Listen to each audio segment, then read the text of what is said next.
Thank you. Thank you.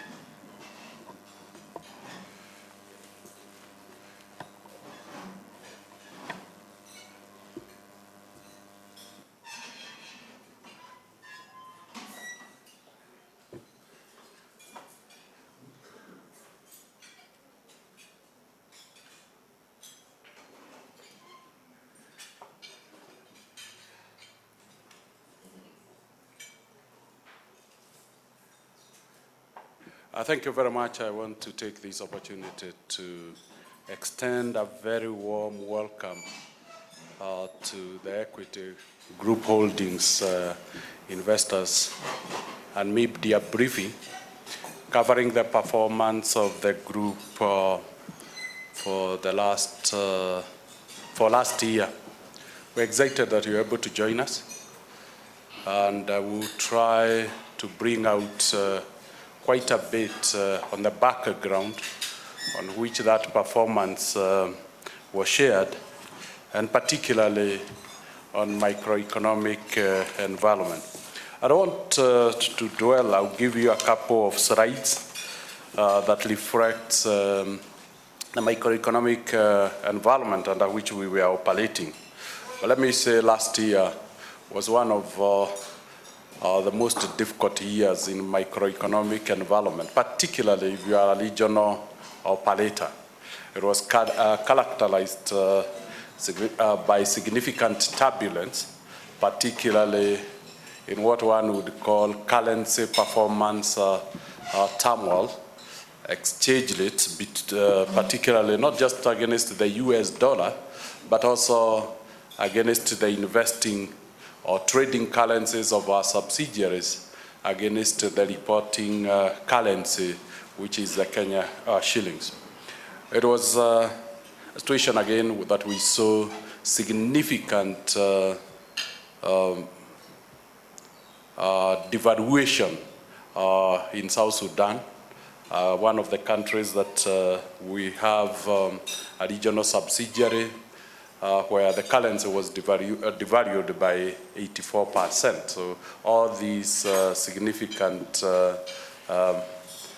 trading, currency, microeconomic turbulence is very well captured in our results. We also saw, particularly the fourth quarter, and specifically in Kenya, significant volatility in interest rates. And again, we'll see significant movement as that measured really the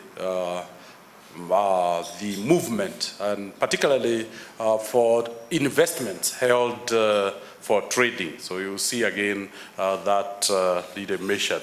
So inflation, while it looked stable in Kenya, that was not the case in Uganda. And essentially, what we ended up with was Uganda registering a 10% Kenya registering a 10% appreciation against the Ugandan shilling, and a 12% appreciation against the Tanzanian currency. So that is a very significant mark that we'll see.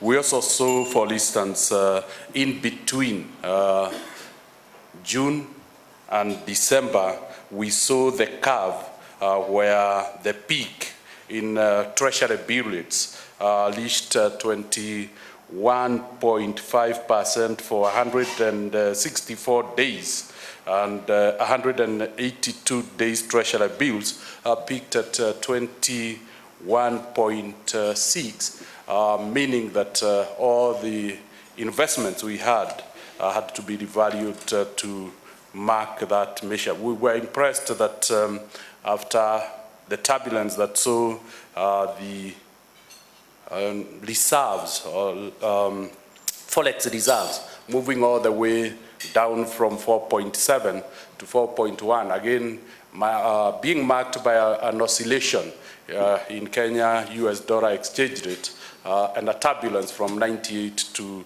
106%. So those are the major items that we saw in the microeconomic environment space. And during that period, major events in the bank occurred. The first one was the launch of Equitel on 24th of August, creating a banking platform that really would enable us move to a digitalized environment and maybe mark the biggest achievement in our journey to create a digital bank. We also saw the shareholders during the year give us approval to invest, and that got us an investment of 3.5 billion shillings in DRC Congo,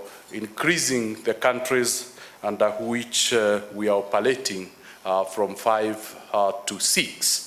So again, we have diversified, particularly the sovereign risks, helping us to achieve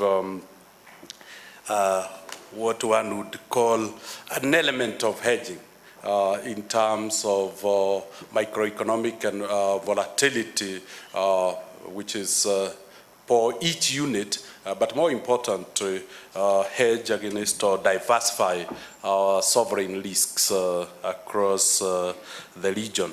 If we could look at the strategic initiatives, because again, the performance of Equity Bank is best understood when you look at what the bank is focused on as it reorganizes itself. Equity is going through a massive transformation, but that transformation can't be described in a single word. It's best reflected by what you look at the initiatives. And so I'll take a couple of minutes to take these initiatives because this is what helps you to understand.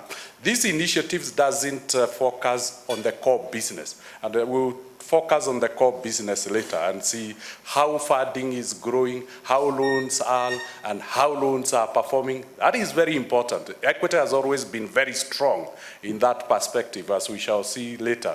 But Equity is increasingly transforming itself through this initiative. The first initiative is that of investing significantly in the IT component of the bank as it transforms itself from a computer environment to a digital environment.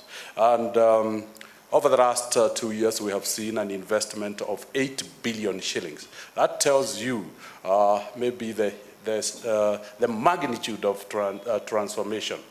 That has a significant impact on our IT cost because there is a financing cost, of course, but the more important is the depreciation and software development cost that has seen our operating cost in IT go up by 39%, a direct impact on other costs. So when we go to the P&L, we'll see other costs growing faster than all the other costs and much faster than the average for the banking industry. But we'll also see the benefits that have started coming up. And the benefits, if you looked at this screen, are very visible when you look at the digital channels. Under the digital channels, I think the mobile banking is the #1, agency banking, #2, merchant banking, #3. Those are digital channels, and we'll see how big they have become. And we see the Equitel mobile capability last year processed 151 million transactions. So it starts to tell you a bank with 10.1 million transactions processing 151 million financial transactions. These are screwed non-financial transactions. It starts telling you how heavily the bank has moved in the digital space. It also gives us agency, the growth of agency transactions again, and we'll see the agency transaction growing by 35%. And we'll see the impact that has on the operating cost, the shift on operating costs, and the volume that is being, and we'll go deeper into detail. Then we see income in merchant banking, because the digital bank is reducing cost, making the bank very attractive, and that is why we have been able to quickly grow to 10.1 million customers. But when it comes to the revenue, we see the merchant bank, the volume growing by 53% to hit 38 billion shillings, making us now the biggest merchant bank in East and Central Africa. And hopefully before the end of this year, we hope we'll be able to do more maybe 50% of merchant banking in Kenya. Again, we see diaspora remittances growing at a rate of 47%, again on a digitized platform. This is against a background of a 12% growth in terms of national diaspora remittances. The remittances to Kenya grew by 12%, but Equity's portion grew by 47%, again showing growing back into market share.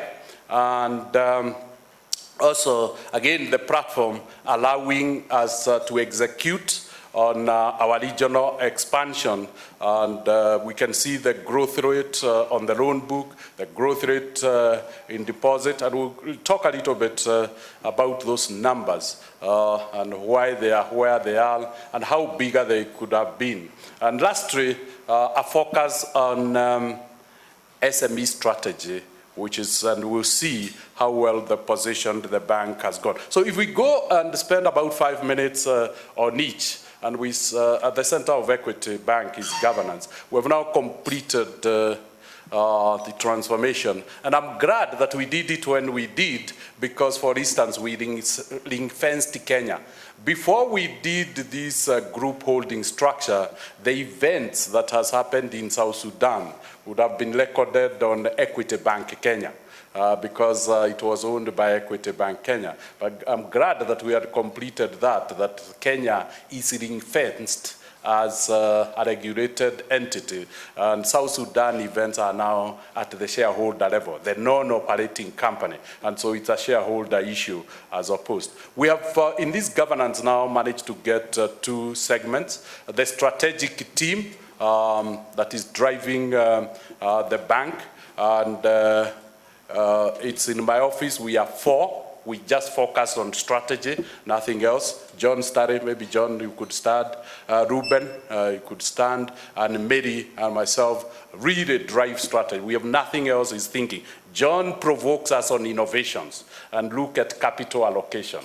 Mary looks at governance structure, looks at legal compliance, and looks at the pursuit of strategy. And Ruben is focusing on what is really most critical to us: the brand, the organization culture, and development of human capital for the group at the leadership level. So that is non-operating business, is strategic business. And then we have a team that focuses on nothing else other than operations. So they are not detracted by thinking, they are focused on doing. And Batesh, where is Batesh? Maybe Batesh should start. Neil, Alan Waitito, if he's in, Jumane. Why don't they start? James, why are you sitting? Lon, why are you sitting? You all know yourself. Gerard and Elizabeth are part of that team. And so we see that team. Lohit, where are you? Why do you have to wait to be called? And to a great extent, that team manages the operations of the group. They have no customers, except Gerard and Elizabeth, who reinforces that team. They only ensure the subsidiaries are doing what they are supposed to do. So that's the governance structure and the separation that we have. Is there anybody who is not studying really? No, Helen has her position. Thank you very much. So that team really focuses. And then there is another team that learns with the business units. And of course, there is the executive chairman who is running with FinSAF, Engineer Waweru, is running, providing us with the infrastructure. Dr. Helen Geshohi is running with the foundation and softening the blood. Then, of course, Joseph Iha, are you in the room? Joseph Iha is running with with Tanzania.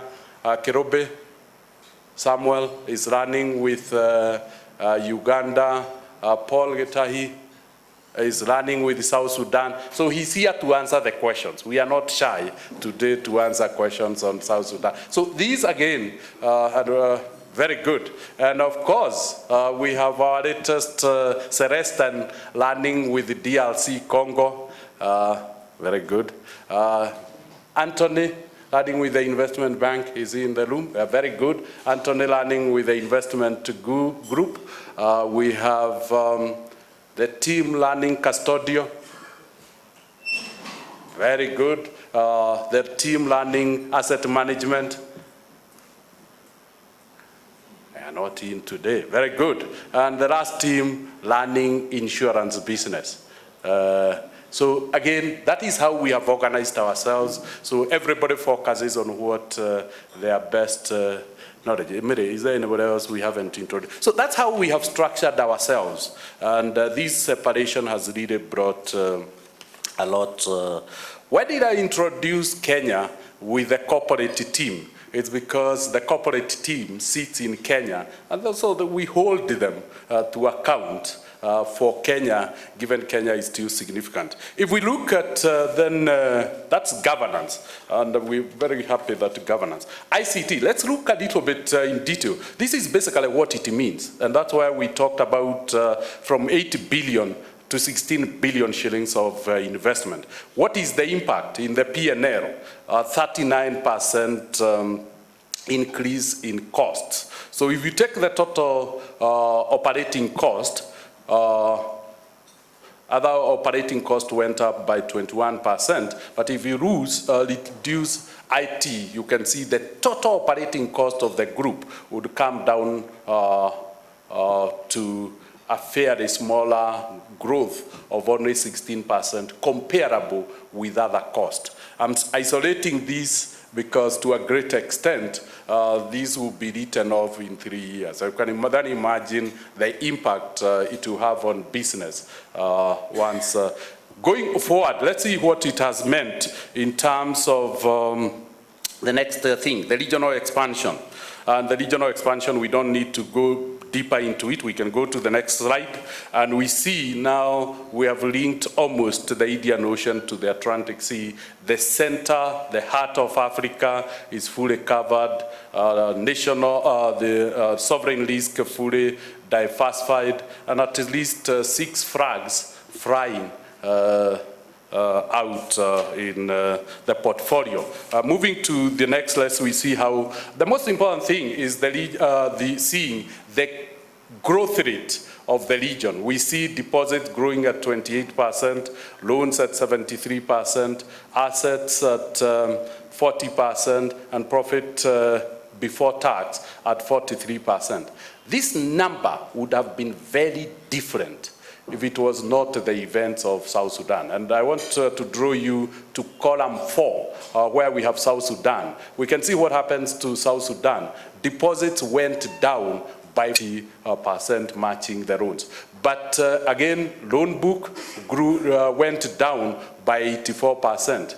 But since the crisis started in South Sudan, we adopted an exit strategy on loans. So although loans went down by 84%, it was not a meaningful number to the group. As you can see, the total loan book we are talking about is only 700 million shillings. So, and that's what I wanted to assure the team. Going forward, this is not a number that should bother people and ask what will happen next year.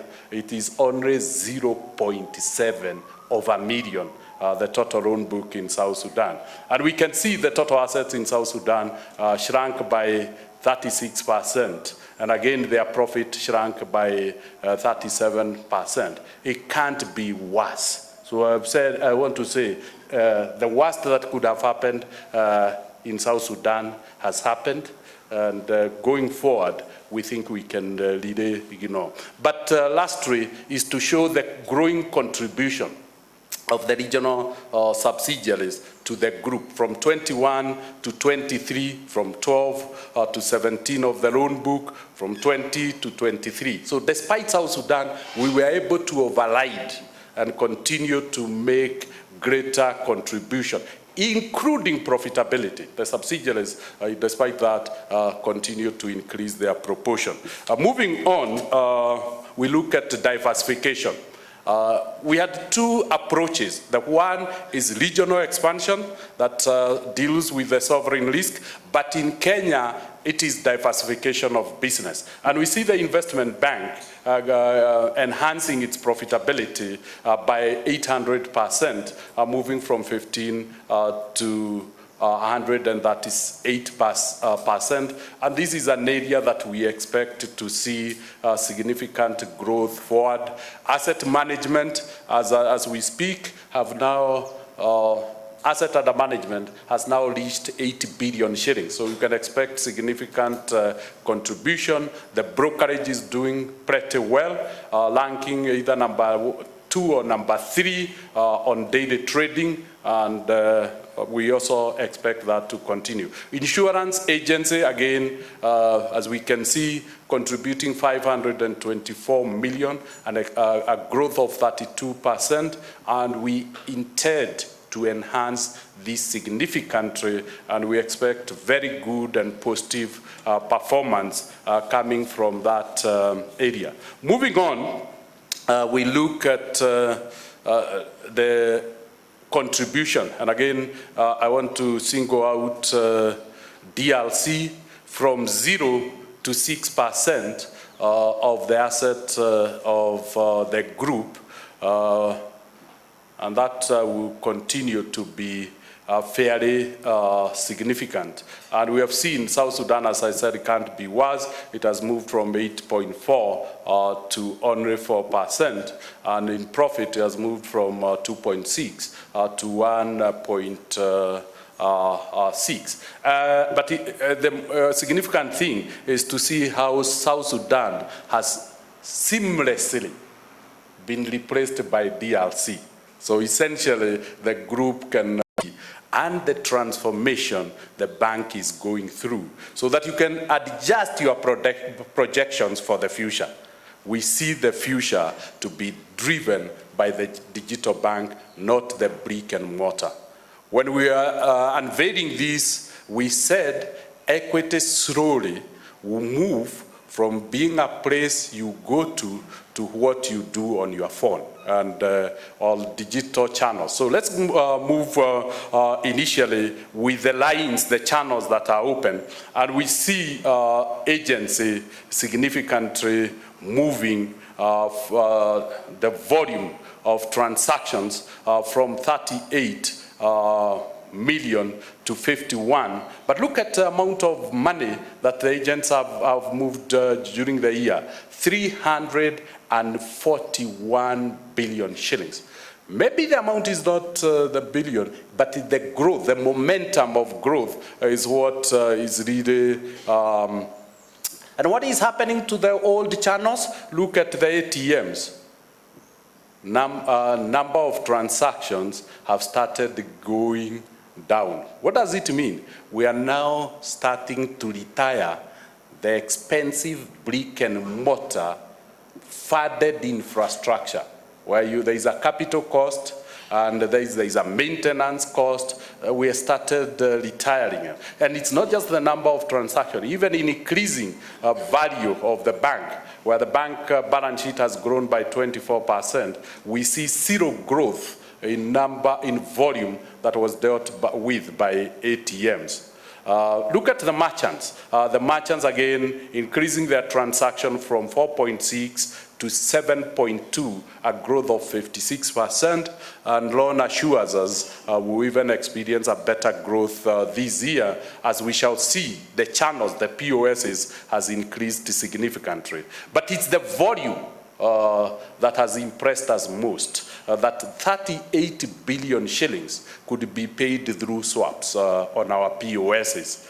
And lastly, it's where there was no comparison. Last year, we only processed 13.7 million transactions. That was through our interactions with the 4 telecom companies, because that was our mobile solution with the telecom companies. They moved 13.7 million transactions.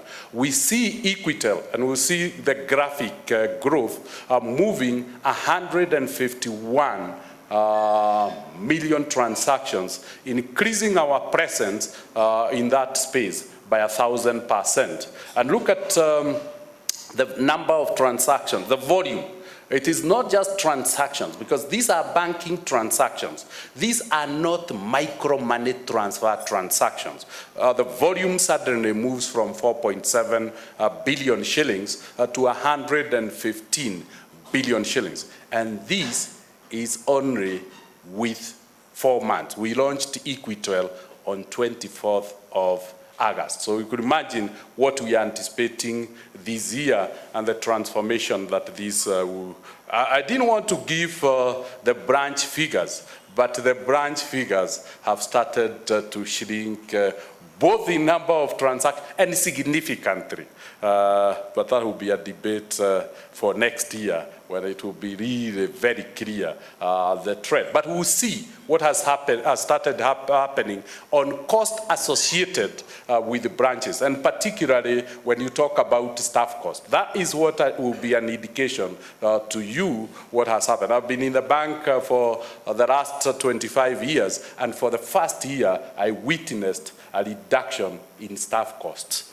Why? Because the transactions have moved from brick and mortar to digital platform. And so like any digital bank, we'll start seeing significant reduction. And what we had promised that in the medium term, we'll reach a cost-income ratio of 42, we can confidently confirm.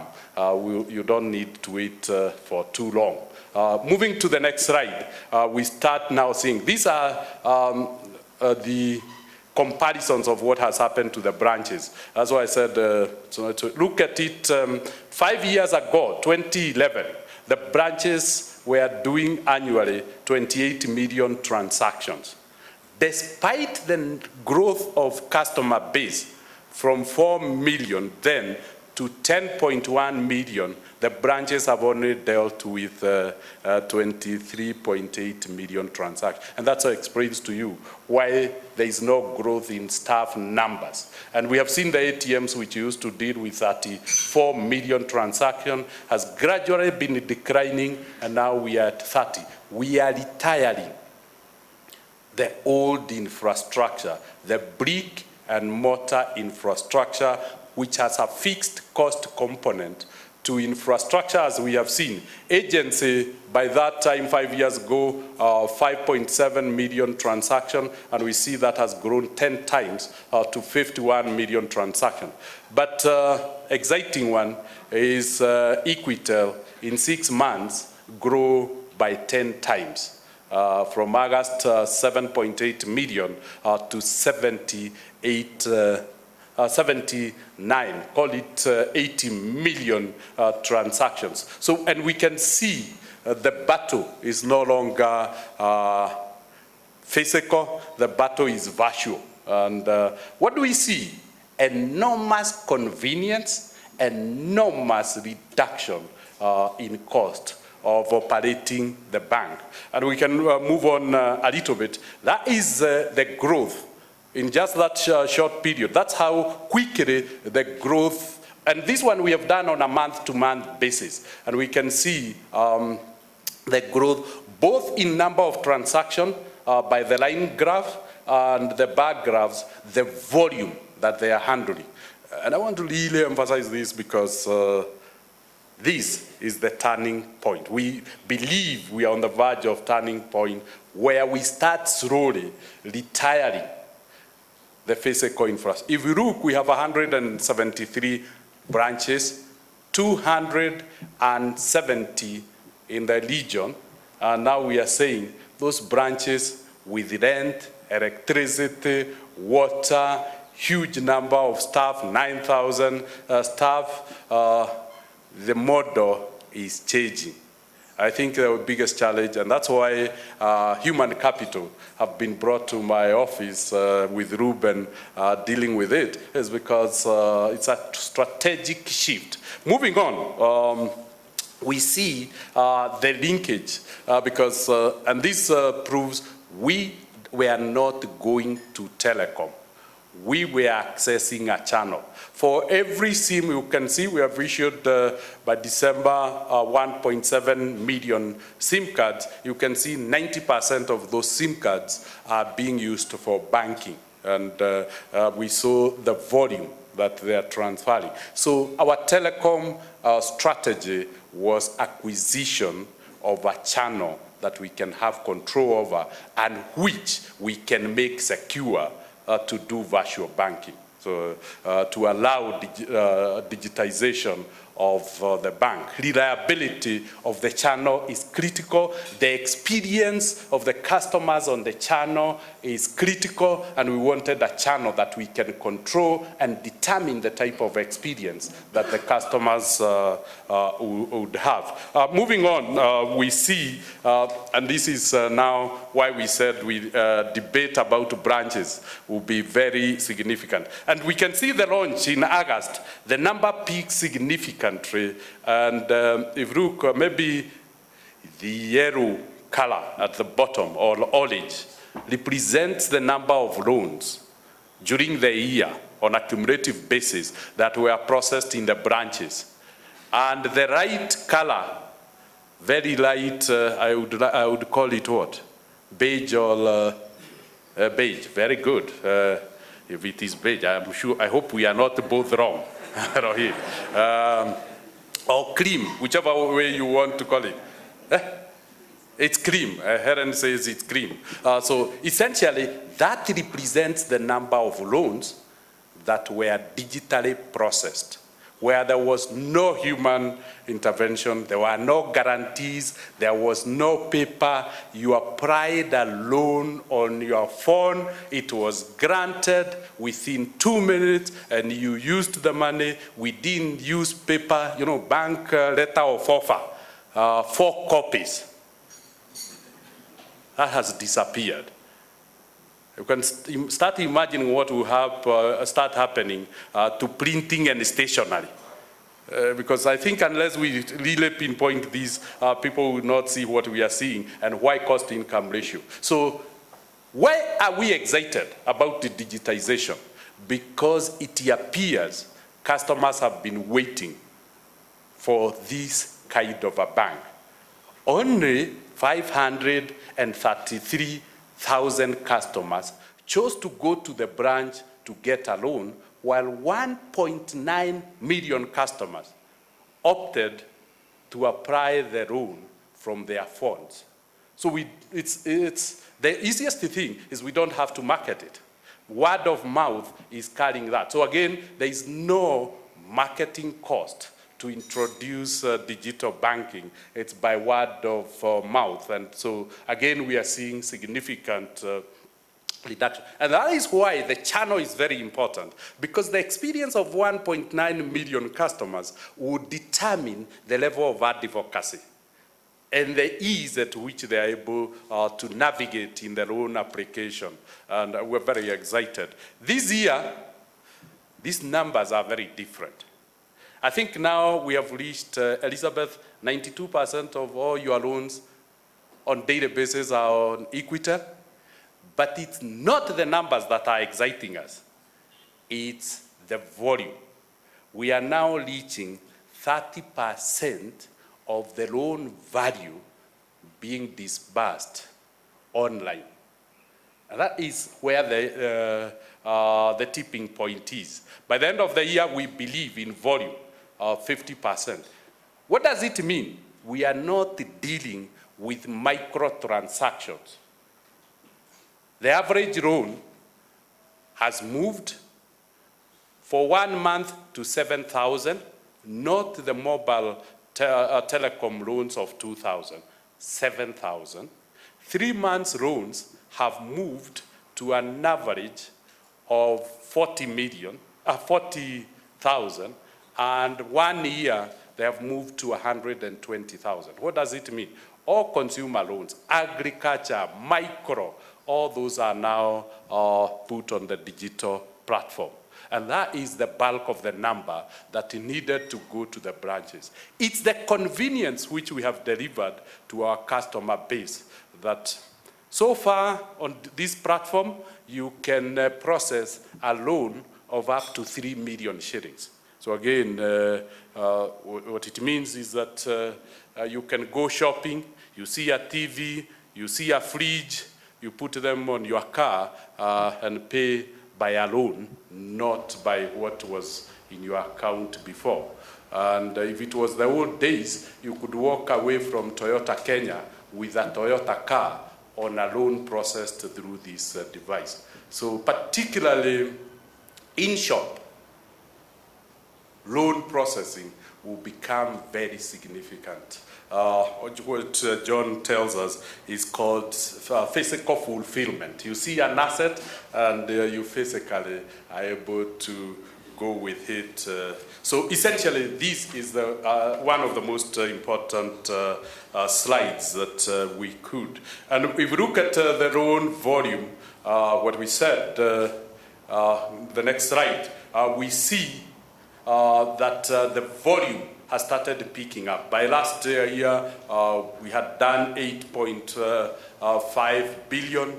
I think by the first quarter, we'll have done more than the 8 billion. So this year, we're anticipating we'll be able to process in excess of 30 billion shillings on the Equitel platform. And when you look at outstanding loan, the next slide, Anthony, we start seeing how quickly the loan book is building on a digital platform. And if we can go on, Anthony, we saw the transactions. If you look at the volume, now let's look at the actual volume. We haven't put the volume here. Anthony, back one slide. Now, in volume, we have seen agencies doing more volume, almost close to branch and ATMs put together. Now, what we have realized is before the end of this year, Equitel would do a higher volume than all the channels put together.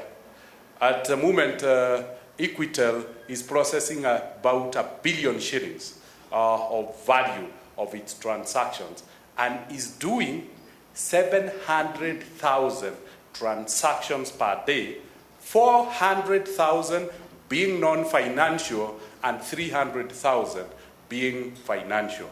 Financial ones are transfer of money to mobile wallets, to any of the telecoms, transfer of money to all the other banks, transfer of money or withdrawal of money from agents, and the payments processing, totaling 300,000 financial-based transactions and 400,000 non-financial transactions like balance enquiries and such transactions. So again, we have emphasized too much about, move to the last slide on the agency. Again, the deposits gradually growing quarter basis at 10%. So if you add up, it's significant growth during the year.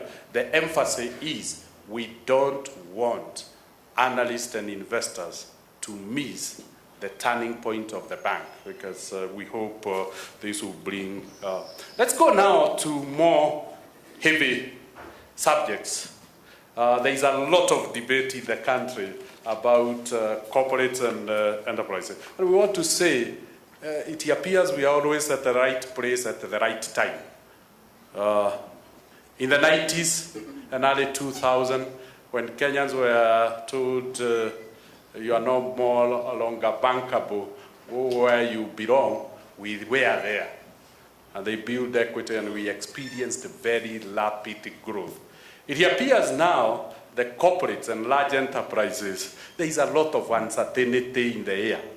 And we are saying, it appears our SME strategy made us to be in the right place again. So if we look at this, and we have taken it very seriously, look at the numbers, Anthony, we see SME is now 71.6, call it 72% of the bank. So people need not really worry about the uncertainty of the debate we are having in the country. Equity is turning.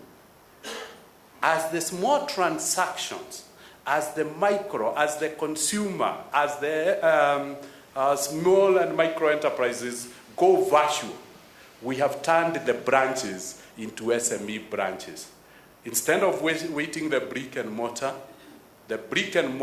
helps the virtual bank, but more importantly, it becomes the platform for SME and corporate banking. And essentially, then the numbers will tell you exactly what has happened. We expect now consumer, agriculture, and micro to grow because of convenience of virtual and the space. With the queues adding in equity, we have space now for SMEs and corporate and large enterprises within the bank. And we have seen the composition of the funding, how much it has been changed with that. 36% of all our funding is coming from current accounts, 44% from savings, and term deposits only account for 20% of the funding of the bank. So again, we're very... What has this strategy done? And now we need to look, because this is the balance sheet. What has happened to the P&L? This is what has happened. Trade finance, because it's becoming SME, large enterprises, and corporate walking in, because equity is no longer congested, growing at 54%, last year 70%. And we hope we'll be able to sustain that rapid growth in trade finance. If you look at merchant banking, which is really built on SME strategy, 66, 53 last year. If you look at Forex income, 26, 26. And these are big balance sheets. This is a big P&L. And yet, when you look at these lines growing at this rate, it shows the success of this SME strategy. It's not just a balance sheet. It is the P&L. And let me dare say, we are forever be grateful to our SME team. Why? Because they funded the digital bank without us having to go back to shareholders. We bore the cost of two banks simultaneously, simply because the SME strategy worked miracles. And if we go on, and next year, we'll show you the contribution of income and profitability of Virtual Bank and the SME bank, which seems to be growing. Now, SME has also helped us significantly, and we are becoming more really good at SME, and we've managed over 3 years to reduce NPLs in our SME. That means 72% of the loan book has a 3% gross NPLs. That's what it really means, and so we are very excited. And this book is also secured.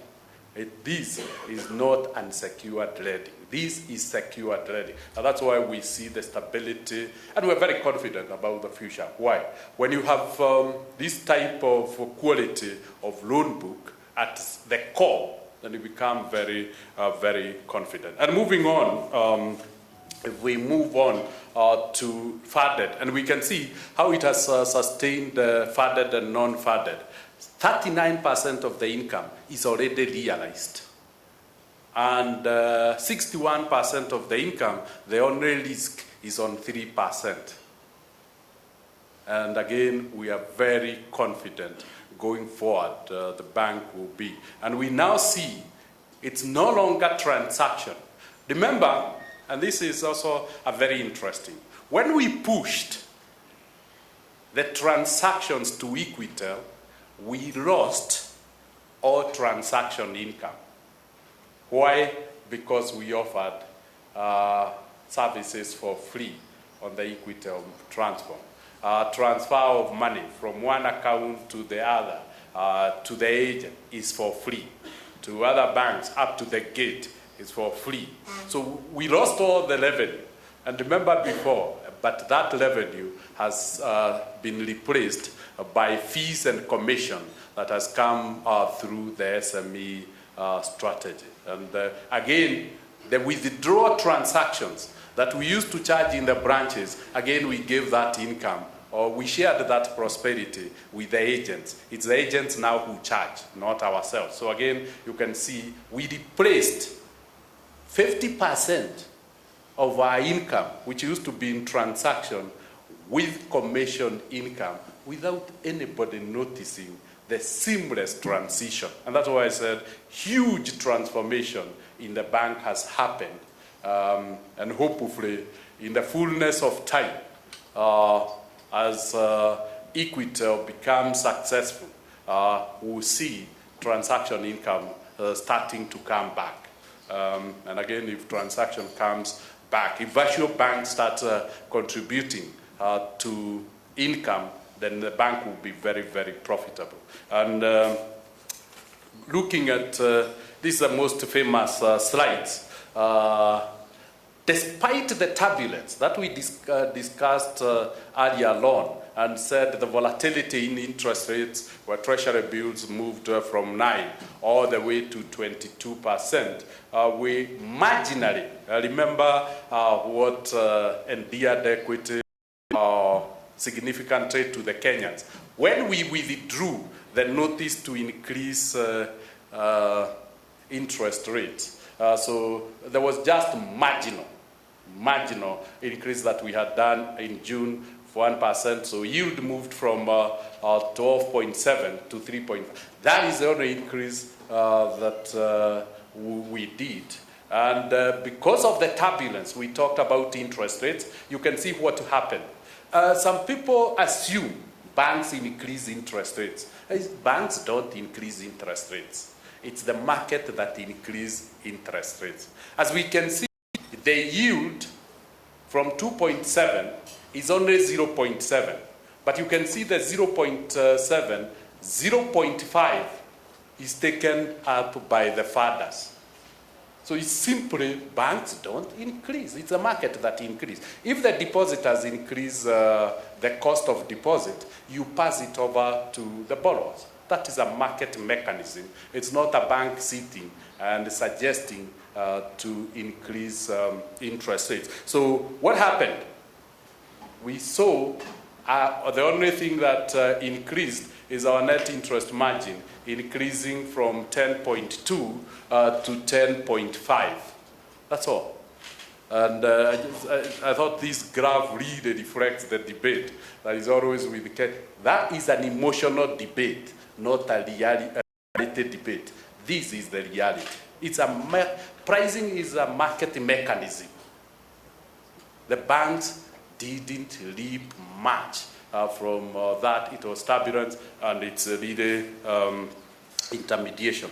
And looking lastly, it's the area that we are building up capability. You can't digitize without being strong in payment processing, because the transfer of value as goods and services exchange hands in a digitized world.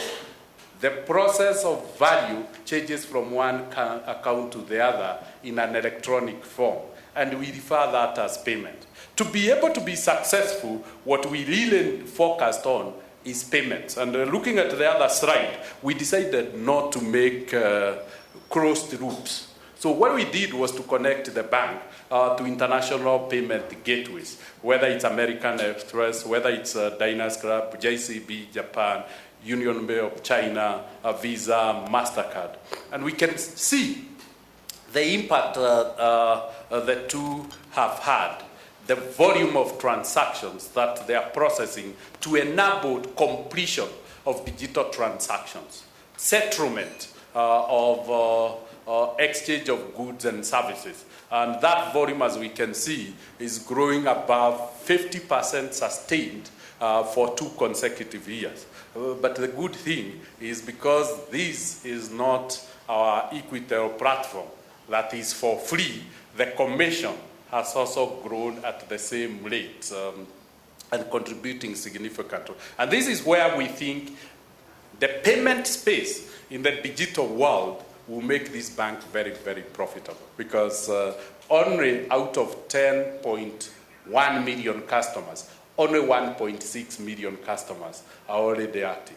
When the rest of 8.7 million customers hook to the virtual bank, this commission business will be very big business and will be a major contributor to the profitability of the bank going forward. And that is driven by the number of merchants that we have hooked in. And as you can see, consistently, 16% compounded growth rate over a period of 5 years. This is where we expect to grow big.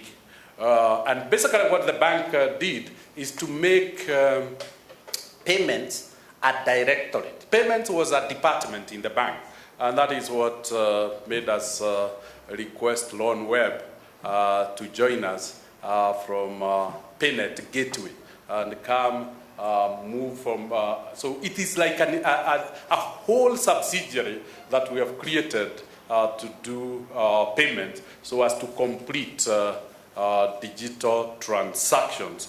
And the agent then, if there is cash required, complete the digital transactions. Where the transaction is not completed digitally and has to be completed by cash, the cash is through the agent. So the two channels, we see them as bridges to digitization. It couldn't have occurred. Now, we are very confident we have a head start in this area because very few competitors have built the bridges.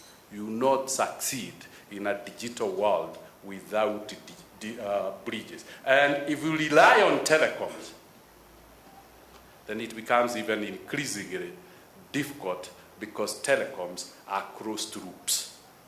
Digitization can never be built on a closed loop because you are digitizing the ecosystem, the environment. So it's important, again, we emphasize that when you do comparisons about digitization, ask the question, what is the bridge to digitization? And yeah, I can assure you.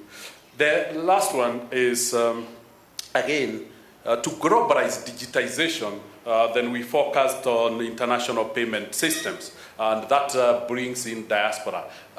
Most people see diaspora remittances. We see diaspora or global payments. And if you look at the way we have performed, we have put Western Union, MoneyGram, PayPal, Equity Direct, Suite, and VFX. And again, you can see the growth, particularly in volume, and again, commissions. And so the bank is, well, it lost the transaction engine to its Equitel to ensure Equitel takes off. It recouped all that. And a transition that happens without the disruption on revenue is very unique. I would really like us to debate a little bit of any other example that transited a business model without impairment on the revenue engine. Equity, I guess, has successfully been able to move itself without losing revenue. Again, significant. It's not just a percentage, it's significant commissions. The good thing with this commission, this is earned revenue. There is no recourse because there is no provision. It's realized income. It goes straight and can be paid up to the shareholders. We're very confident. As you can see, 39% of our income is commission and fees. So that is money that can be paid to the shareholders because it's not at risk of any event. And the good thing, the 61, which is at risk, NPLs are so low that we realize 97% of all the income from our loan book, as we saw earlier. We have continued to share prosperity with Kenyans, and we call this social and impact investment. And we feel this is central, and we feel we grow the way we grow because of the investment that we make in society. The biggest area that we are very proud of to us is agriculture, because it's enabling farmers, 75% of the population that is dependent on agriculture, to transform from peasantry to agribusinesses. Esther, where are you? And George. This team have led us and we're very proud that 600,000 peasant farmers can now educate their children because we have helped them to develop their farms into agribusinesses. We have devoted approximately 120 bank officers who do nothing but helping farmers. But we're also grateful that the donor community and the government have also said, because you invest so much in agriculture, why don't you also do subsidies for farmers? And so all the projects that have to do with government enhancing agriculture also are passing through the bank. In the process, we become very popular with the farmers, and our rural branches don't have a problem of recruiting members. Again, that is, yes, you invest, but the return comes almost instantly. So again, we're also very proud that if you go to northern Kenya, while development partners have done so much, the government has done so much, with the monthly payment of 4,000 shillings to 340,000 households, those payments are processed by Equity Bank, allowing us to create a sustainable agency network. We thought we were giving, but we received more because our agency network became fairly sustainable in the remote areas, because in addition to our transactions on monthly basis, it processes all donor payments. It also all government payments to these 340,000 families. Again, a huge investment. But you go to northern Kenya and you ask people about bank, they don't think banking is a sector. They think banking is Equity Bank. And we're very grateful for that brand. Why? Because wherever they go, they never had bank accounts, so we opened bank accounts. We said we paid. So it has paid up very, very significantly. And slowly, we are moving to other areas, and financial literacy is very big. Our micro businesses, their biggest handicap to growth is not the credit, it's the capacity of the micro entrepreneurs. And I'm happy to say we have trained 1.3 million of these micro entrepreneurs on financial literacy, a 13-week program that have seen their savings as a group double and their borrowing go up by 4 times. And the quality of their loan book significantly improved. So we're very grateful to what Dr. Gishohi is doing with the foundation. But while we ourselves see those as the most important one, because they are incubations for future customers, I think Kenyans appreciate more the Equity Leadership Program that takes the best girl and the best boy in every district. We nurture them for ethical leadership, and then they earn a scholarship, an earned scholarship, by working with the bank for a year to be able to pay for their public universities. So far, we have 3,000 who have gone through our hands. This year, we are expecting in a few weeks to get another 450 report. And out of that, we also have 265 to international university. This year, we think we'll be able to send approximately 100 of those equity leadership scholars out of the country. Last year, we did 65. Added decision, we nearly have 30. So in April, we expect to be able to bridge the 100 by getting 70. And we're very proud because they go on a full scholarship out of the country, and we are giving the future leaders maybe the highest quality of education you could find anywhere. But the pride of Kenyans may be not even the leaders, because they don't feel them much as they feel the wings to fly. We now have 12,377 of these kids in secondary schools. The first two cohorts have already transited to university, with 94% of all of them qualifying for university, and 78 being the actual number of all the students that for each year who have made it to university. 34% for the last two classes have got an A grade. So you can imagine, this year we expect to take about 800 to the university sponsorship program. So this is the impact and investment that, and if you live in Rongai, out of the 3,000 doctors, students we have sponsored to university, 1,200 have done medicine. We've given them a franchise, Ikuiafia.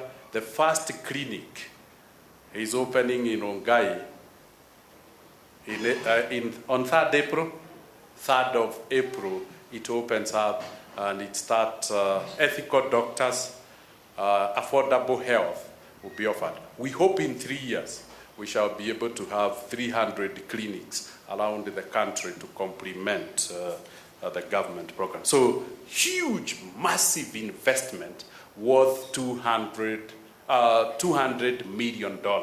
That could not have happened if it was not for partnership that we managed to do with MasterCard Foundation, USID, DFID, KFW, and we are excited that the Dutch, the Germans, the Canadians have all come on the table, and we will be able to scale these programs going forward. The soft one is always good to talk about. Let me go back to the numbers.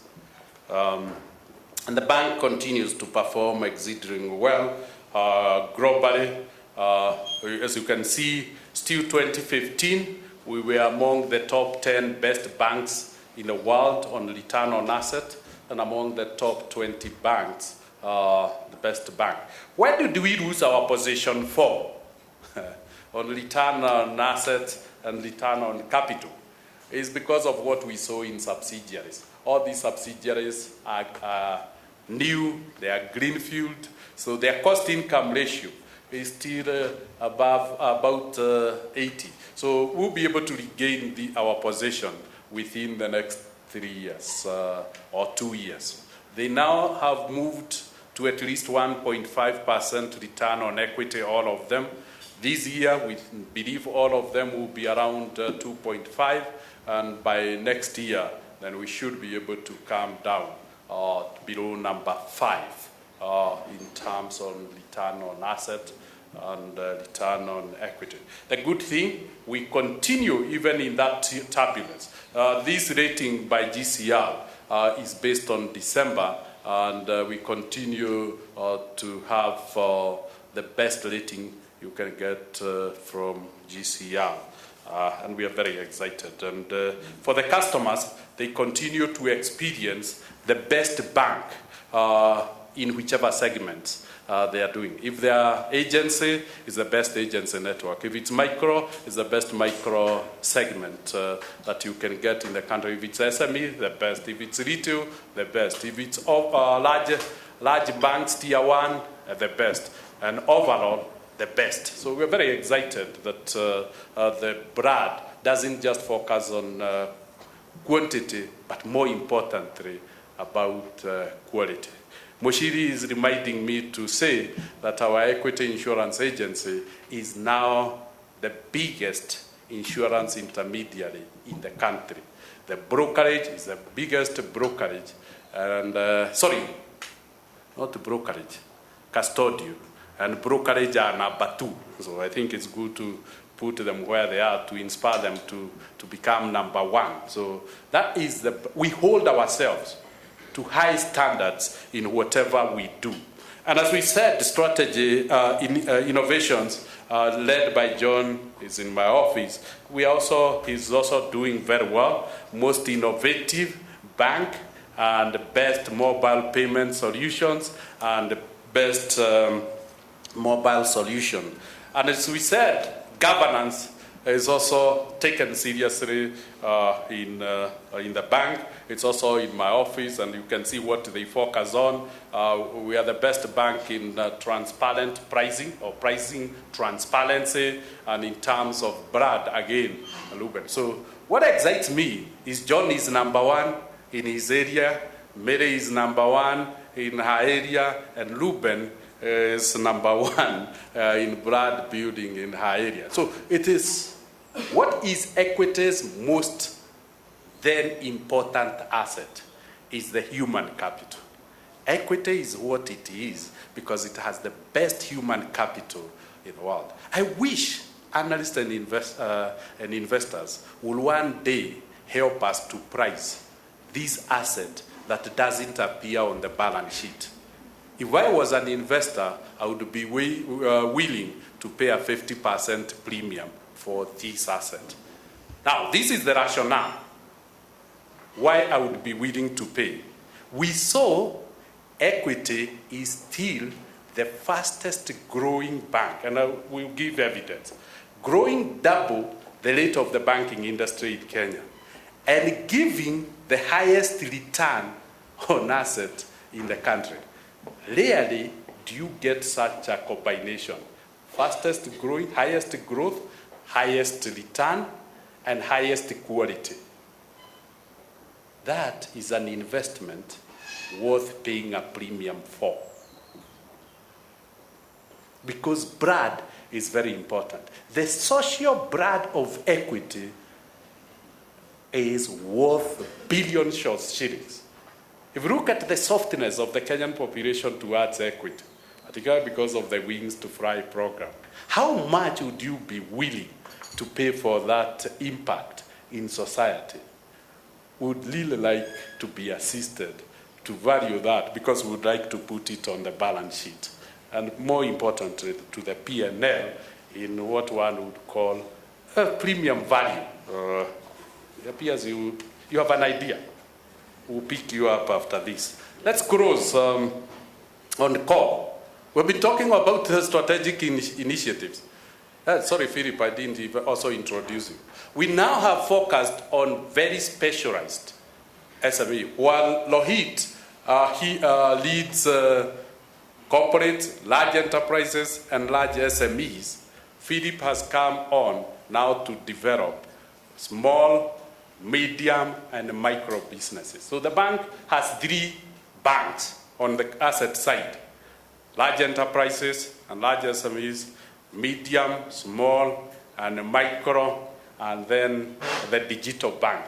And hopefully, we learn them in a very focused way, and that's why we get it. The staff who does SME don't do micro, and those who do micro don't do consumer.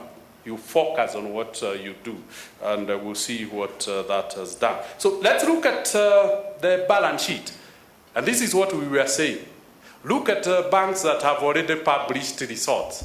The average growth of balance sheet is around 12%. See the evidence, 24% growth, double the average growth of the banking industry. Look at how that growth is funded.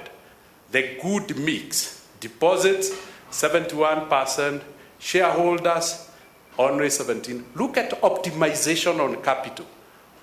It's what's really priming, and John, we are very grateful for this. Really priming to just make sure.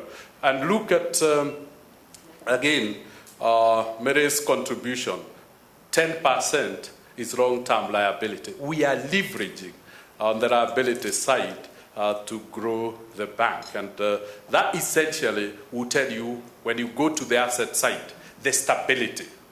This creates a very stable funding base because of the way it is mixed.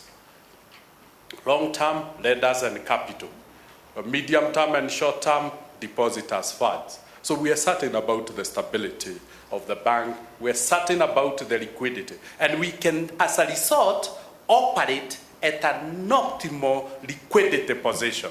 Why? Because of the stability of the funding. Sensitivity, our sensitivity. We didn't need to increase our interest rates to 24 because treasury bills are 24. Why? Because our funding doesn't automatically adjust because the funding, the term loans are on fixed terms.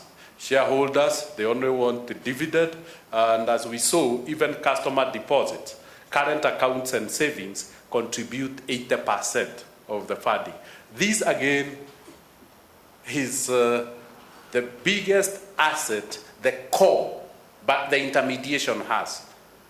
The structure of our funding is so core to our success, both in liquidity and pricing.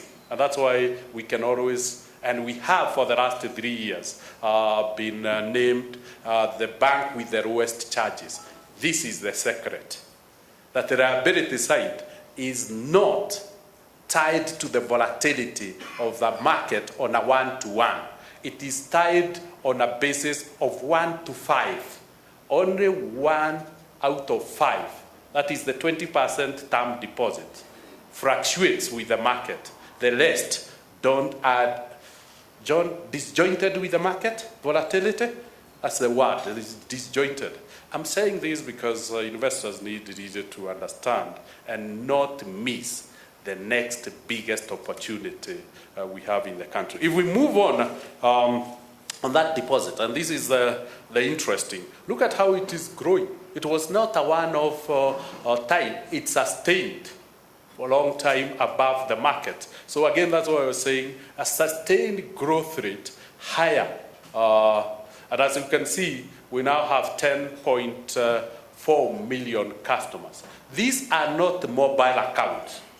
These are bank accounts. That's the other big difference. And that is why the balance sheet changes as we get these accounts, because these are bank accounts. They are not mobile accounts as such. Our mobile strategy is a channel. Let me again repeat, because again, I always see this confusion. Most, or the rest of the market, operates with mobile to bring accounts. You partner with the telecom and you service the telecom's clients with micro loans. Not for equity. Mobile is a channel to our existing customers.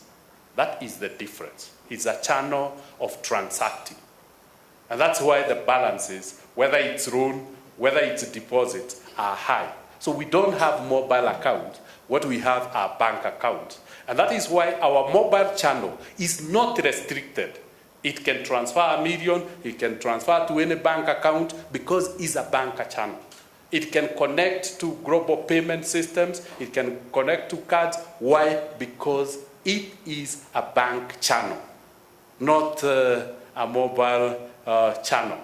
And that emphasis. So again, we see. And if you look at what we talked about, the split, current accounts, 36%, savings, 40%, 80% of the funding is not price sensitive to microeconomic turbulence. And that is why we shield our customers from the volatility of the market. We don't need to reprice because treasury bills have repriced. We only reprice to pass on the cost, the additional cost on the 20% term deposit to borrowers. This time it was average 0.5. If we move on to The next one is the asset side. Let's see how the asset sides have been built. Again, consistent loan book constitutes 60% of our asset. So if you look at earning assets, they are significantly high. Why? Because of the stability of the system. If you look at, so in a nutshell, we are seeing significant stability, and we can see increase in government securities significantly, because as we said earlier on, we were very lucky. There was capital flight to the bank. We couldn't let the bank, and the money went to Treasury bill. That number would have been very big, if it was not for South Sudan, where the value again diminished by 84%. Going to the last slide on the core, again, look at the loans, how the loans are structured. 28% of the loan is in foreign currency. Again, currency volatility, we are in one way or another shielded up to 28% of the balance sheet, and local currencies account to only 72% of the balance sheet. And consistent, and this again is what we were talking, rapid growth of the bank on a qualitative way. That's a very important position. We saw SMEs moving from an NPL of 5.2 to 3.1, while the loan is growing at this pace of compounded growth rate above 25 for the last 3 years. And that's why we're saying high return, high growth, high quality. Why not pay a premium? Where do you get that type of an institution? If we move to the next slide, again, to show the loan book by segments. Again, we see the SME, as we said, 72%, micro, we have not lost ground, consumer, not lost ground. Now, we expect this segment to push back with the digitization. These segments are likely to grow, to contribute the next big wave of growth on the asset side. Why? Because of ease and convenience of access. No documents, no signatures, no guarantors. It is scoring. And it's not scoring for micro loans of 2,000. It's loans that people qualify up to 3 million shillings. So again, we expect that attractiveness, that convenience to be rewarded significantly.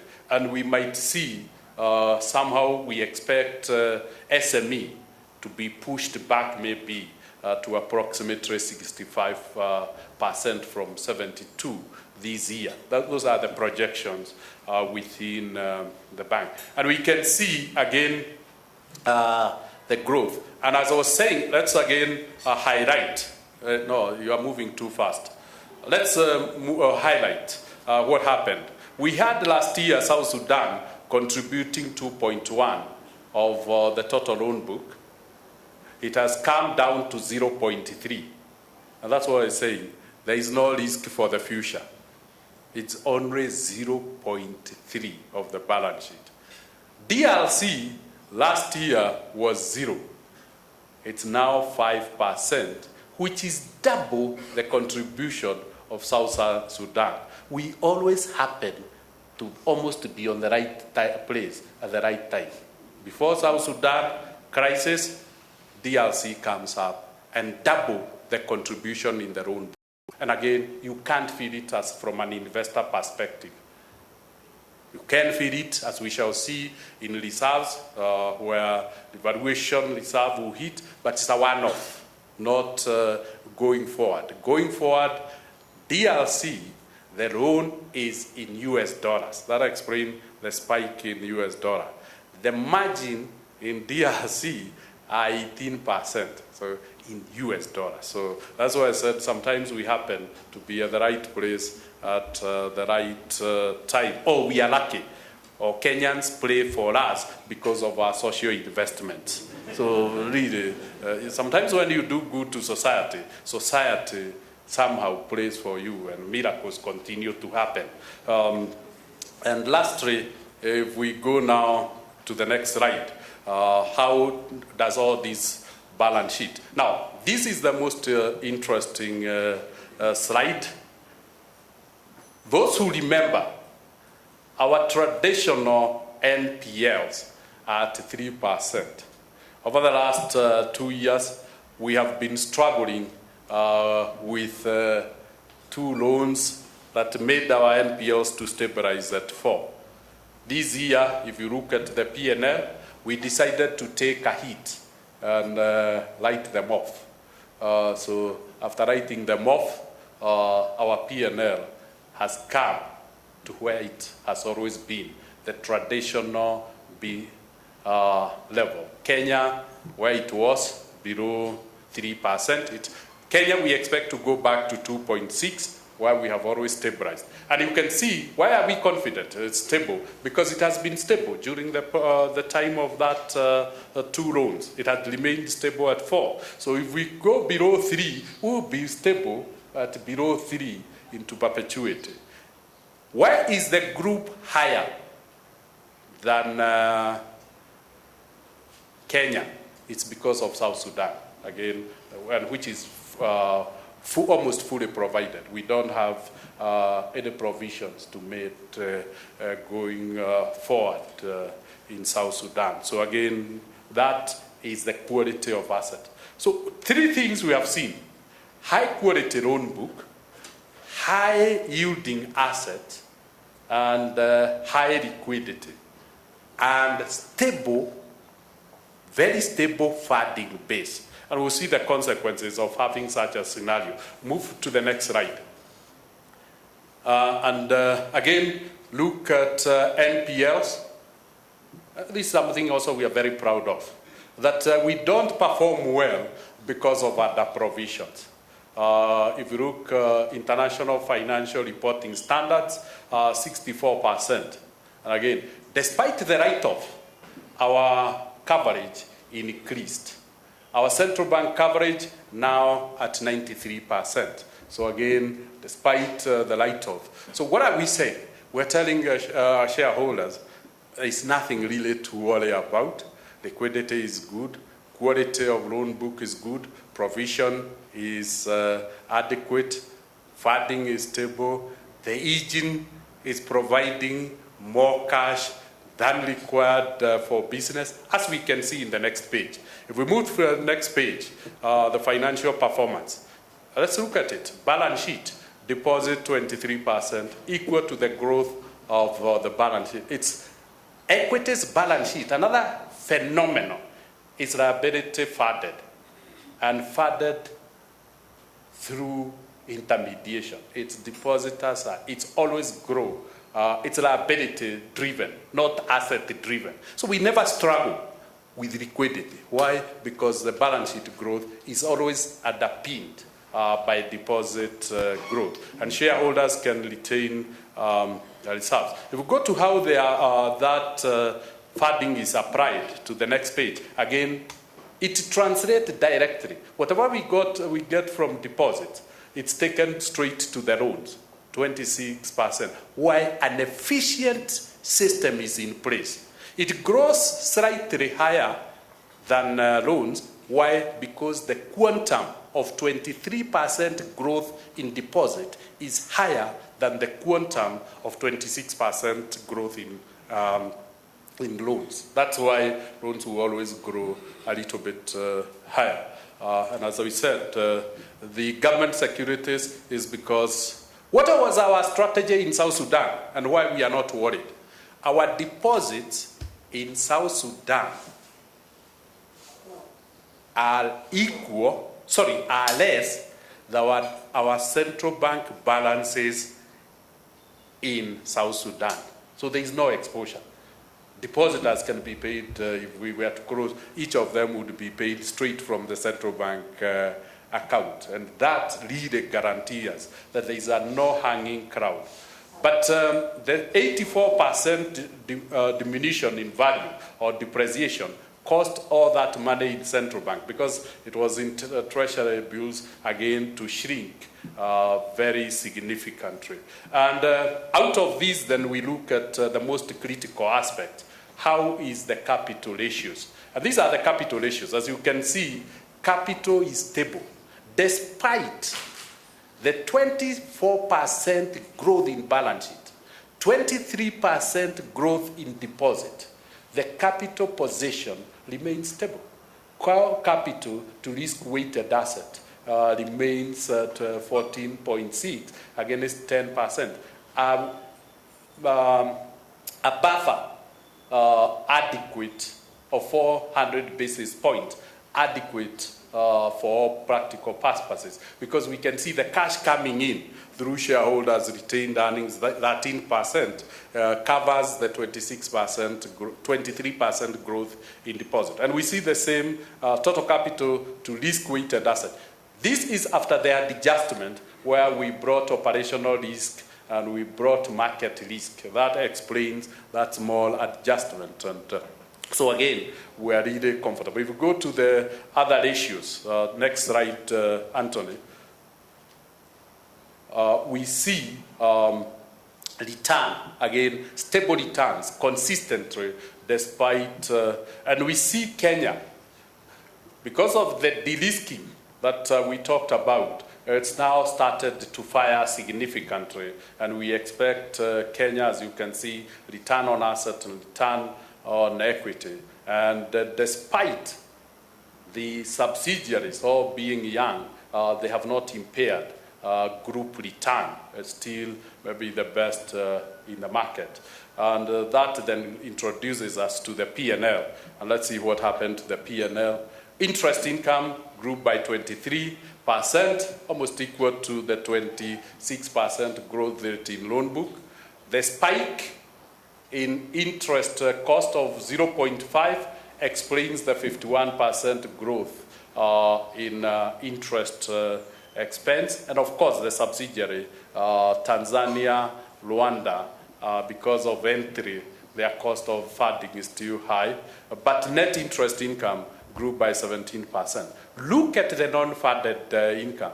It's growing faster than the consequence of a 26% growth in loan book. And that is what is giving us a lot of confidence, because this is money being drawn by pipes, POSs, Equitel.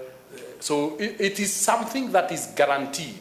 It will always be there, because it's like renting your pipes, POSs, renting to the merchants, Equitel renting to customers, with pipes for money transfer, diaspora, and such things. And as we said, look at to write off, again, the loan loss in Kenya, as we can see, no meaningful, that explains the increase in loan loss provision. So the good performance is not.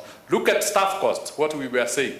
As branches start to be overtaken, and with natural attrition, as we said, we will not risk any of our staff because we can transfer them to insurance, but we are not replacing natural attrition. So for the first time in my 25 years of service to Equity Bank, we experienced a phenomenon of a reduction of total cost of. I predict this year again, we'll still experience a reduction in staff cost. And as you can see, staff cost is a huge number. So if we continue to reduce that. And operating expenses, we saw the IT cost, the cost of digitization. The good thing is digitization, a great portion of this is a one-off, because it's the softwares that are being driven, it's the consultants that we have put into the bank, and hopefully that we'll see operating cost next year growing at less, this year growing at less than 20%. And profit before tax of 12%. Exceptional items. This year we didn't have exceptional item. Remember, last year we made 1.6 billion capital gain when we sold HF. And so it's not that we have become less tax efficient. It's not that profit after tax has any impairment. It's simply because we are adjusting for last year. So if you adjust for last year, profit after tax have grown still at 12%. And as a result, and the confidence that the agents are firing well, they are generating more money than we need. Liquidity is stable, funding is optimal. The board has recommended an increase of 13% of dividend payout from 6.7 billion to 7.5 billion shillings, with dividend per share moving from 1 shilling and 80 cents to 2 shillings and 11% increase, and a dividend yield of 5%. And this is what I was saying: growth, very fast growth, and consequent appreciation in value, and a dividend payout of a yield of 5%. If you look at that yield, what is the basis of the 2 shillings? The basis of 2 shillings, the per in equity is 50 cents. So for every 50 cents you invest in equity, it gives you 2 shillings per year. 400% return at par. And if you want market price, a yield, a return on market price of 5%, higher than the rate banks give for deposits. Should you hold a deposit in a bank or hold shares in Equity Bank? The decision is yours. And a dividend payout that sustains your investment. For every 50 cents, you are given 2 shillings. Now, the dividend policy, what is it? 45% of all profit available in a year is being distributed to the shareholders. It's by policy, 45. So you are sure this year the same, next year the same, and because we are generating enough cash, then shareholders need not keep on being told, oh, rights issue. It's stable. You are not being diluted. For the last 10 years, we have not diluted our shareholders. The shareholders sit stable, not being diluted, and at the same time being rewarded higher than market rate.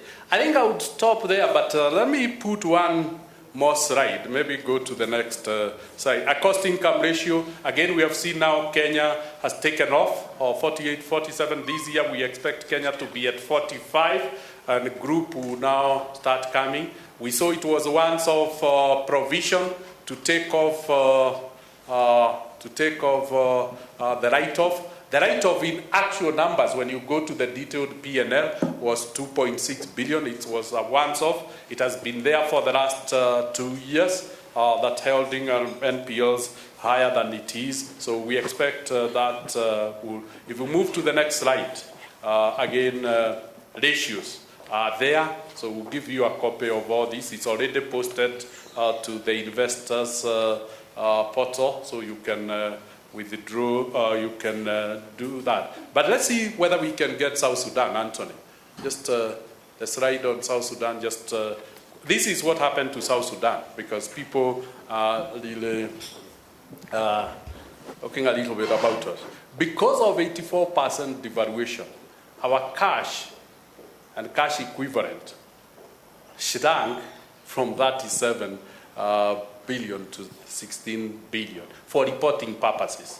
Look at the investment in security, and that is why you see treasury bills declining by 12% from 11 billion to 2 billion. Loans from 3 billion to 0.7. And of course, deposits, which were 44 billion, we lost 30 billion shillings overnight by 66. The good thing, as we can see, the money was never in loans. The money for deposit was in cash and cash equivalent, and security. So if you add, this is the assurance that there is no risk. If you add the 16 billion in cash and cash equivalent to 2 billion, you get 18 billion shillings. Total depositors' funds and lending is only 16.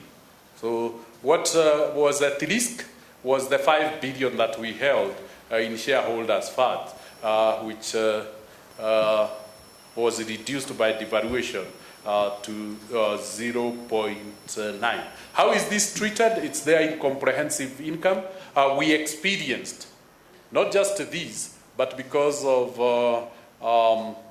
Kenya shilling strengthening against Sudan, strengthening us because of devaluation, strengthening against Uganda, strengthening against Tanzanian currency, we experienced a 6.8 billion shillings, with 5.7 being attributed to diminution of value of investment or translation cost, and 1.2 billion being treasury bills in Kenya being marked to market because of the high interest rates that the central bank was offering during that period. Now, if you look at the Kenya market, it has already started reversing. I think we have regained 800 million. Why? Because treasury bills have come down. So that has reversed, and so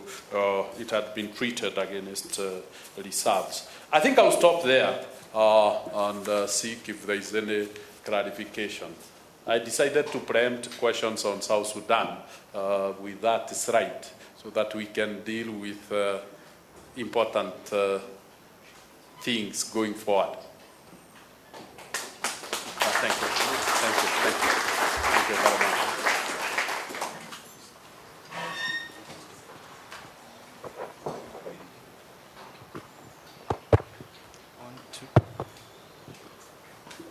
Morning. Yeah, morning. Shai, that mic is not on. Morning. My name is Dennis Otieno from Citizen Matt, mic, Mushai is not on, I guess. Give them another mic so that everybody can hear the question. 1, 2, 1, 2. Oh, I think it's, get him a better mic.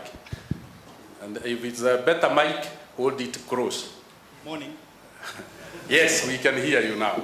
Okay, my name is Dennis Otieno from Citizen TV. You did mention that you are retiring your physical branches. I just wanted to know, in terms of a target, how many branches are you looking at, and will there be a cost to this, and also in terms of savings to the bank? Thank you very much, Otieno. I think we have misunderstood each other. We are not retiring any of our branches. We are having the virtual bank on our branches. Although the transactions are digital, in case you have a query, you go to the branches. We are converting all our branches to sales office. Our staff will be doing nothing else, selling Equitel, SIM cards, selling, opening accounts, and all that. And lastly, we are converting all our branches to SME branches. So none of the branches. Now, staff, what are we also doing? We have now created in every branch a desk for asset wealth management. So we need even more space. Wealth management desk is in every branch because it's an SME. Brokerage desk is in every branch. Insurance is in every branch. Equitel is in every branch. So we still need an SME has become big. And we are hoping we'll leap big from the uncertainty that our people are going through, those who are in corporate business and SME business. We are saying we are ready, we have perfected the system, so the branches will now grow an SME corporate bank. And the old bank has gone virtual. But you know, that's what I meant. What do we benefit on? We are saying this year we benefited from a 4% reduction on staff cost because natural attrition saw 660 staff exit. This year, we expect a reduction on staff cost of about 5%. But we are converting all other staff to all these other financial services and SME banking. However, not everybody will move to virtual bank. So the branches will still be necessary to serve what you could call slow adopters for as long as they want. As long as they want. So the two banks will exist side by side, Otieno. I hope I've fully answered you, Otieno. So what are we likely to see? The branches significantly contributing more revenue because they are now doing high value business, which is SME, not transaction. Transaction have no cost. The virtual bank will have no fixed cost. But we also see diversification of branch income because they are able to do custodial, they are able to do brokerage, they are able to do advisory, they are able to host SME, and they are able to do Equity. Thank you, Otieno. Okay. Morning. Morning. Looking at the performance you have in SME and noting that you sit on the Vision 2030 side, I want to understand how much are we on progress? And secondly, Elizabeth, maybe can we put that slide that shows when we separated the SME and the retail bank? Yeah. I think that will shed you a lot. I hope, Anthony, do you have it in your file? Elizabeth, quickly dash to your office and bring us the slide that shows both the revenue and profitability. Gerald, help Elizabeth. I'm sure the two of you should be able to put it. But that's the question. So I'm looking at the link between your success in SME and the achievement of Vision 2030, noting that you sit on both sides. And looking at the success you're having on this side, I'm wondering, is there a way we can take the same success you have in SME and be able to make it a national growth? And what are you doing about that? Very good. That is a very good question, and I wish Helen could have had the question and explain. What we felt is that as a bank, we support the national agenda of Vision 2030. So like now, working with Italo, and Jumana, what is the other vehicle that we are using to develop entrepreneurs and give them tenders from multinationals? There is a company called Investment in Africa. We are principal partners and founders. And Invest in Africa, if you look, what we have done is to create a portal. All multinationals coming to Kenya must build supply chain based on local entrepreneurs. Now, local entrepreneurs might not have all the requisite capabilities, and what we have done is to partner with the multinationals to train and develop local entrepreneurs to be adequate. I envisage right now with Italo, we have signed a program of developing how many entrepreneurs? 1,000 entrepreneurs to form the oil value chain. That is Equity's contribution, so that it is shared prosperity. If you look at, and we take a lot of pride, the standard gauge railway line, all the ballast that is building the standard gauge railway line, we funded 2 crushers.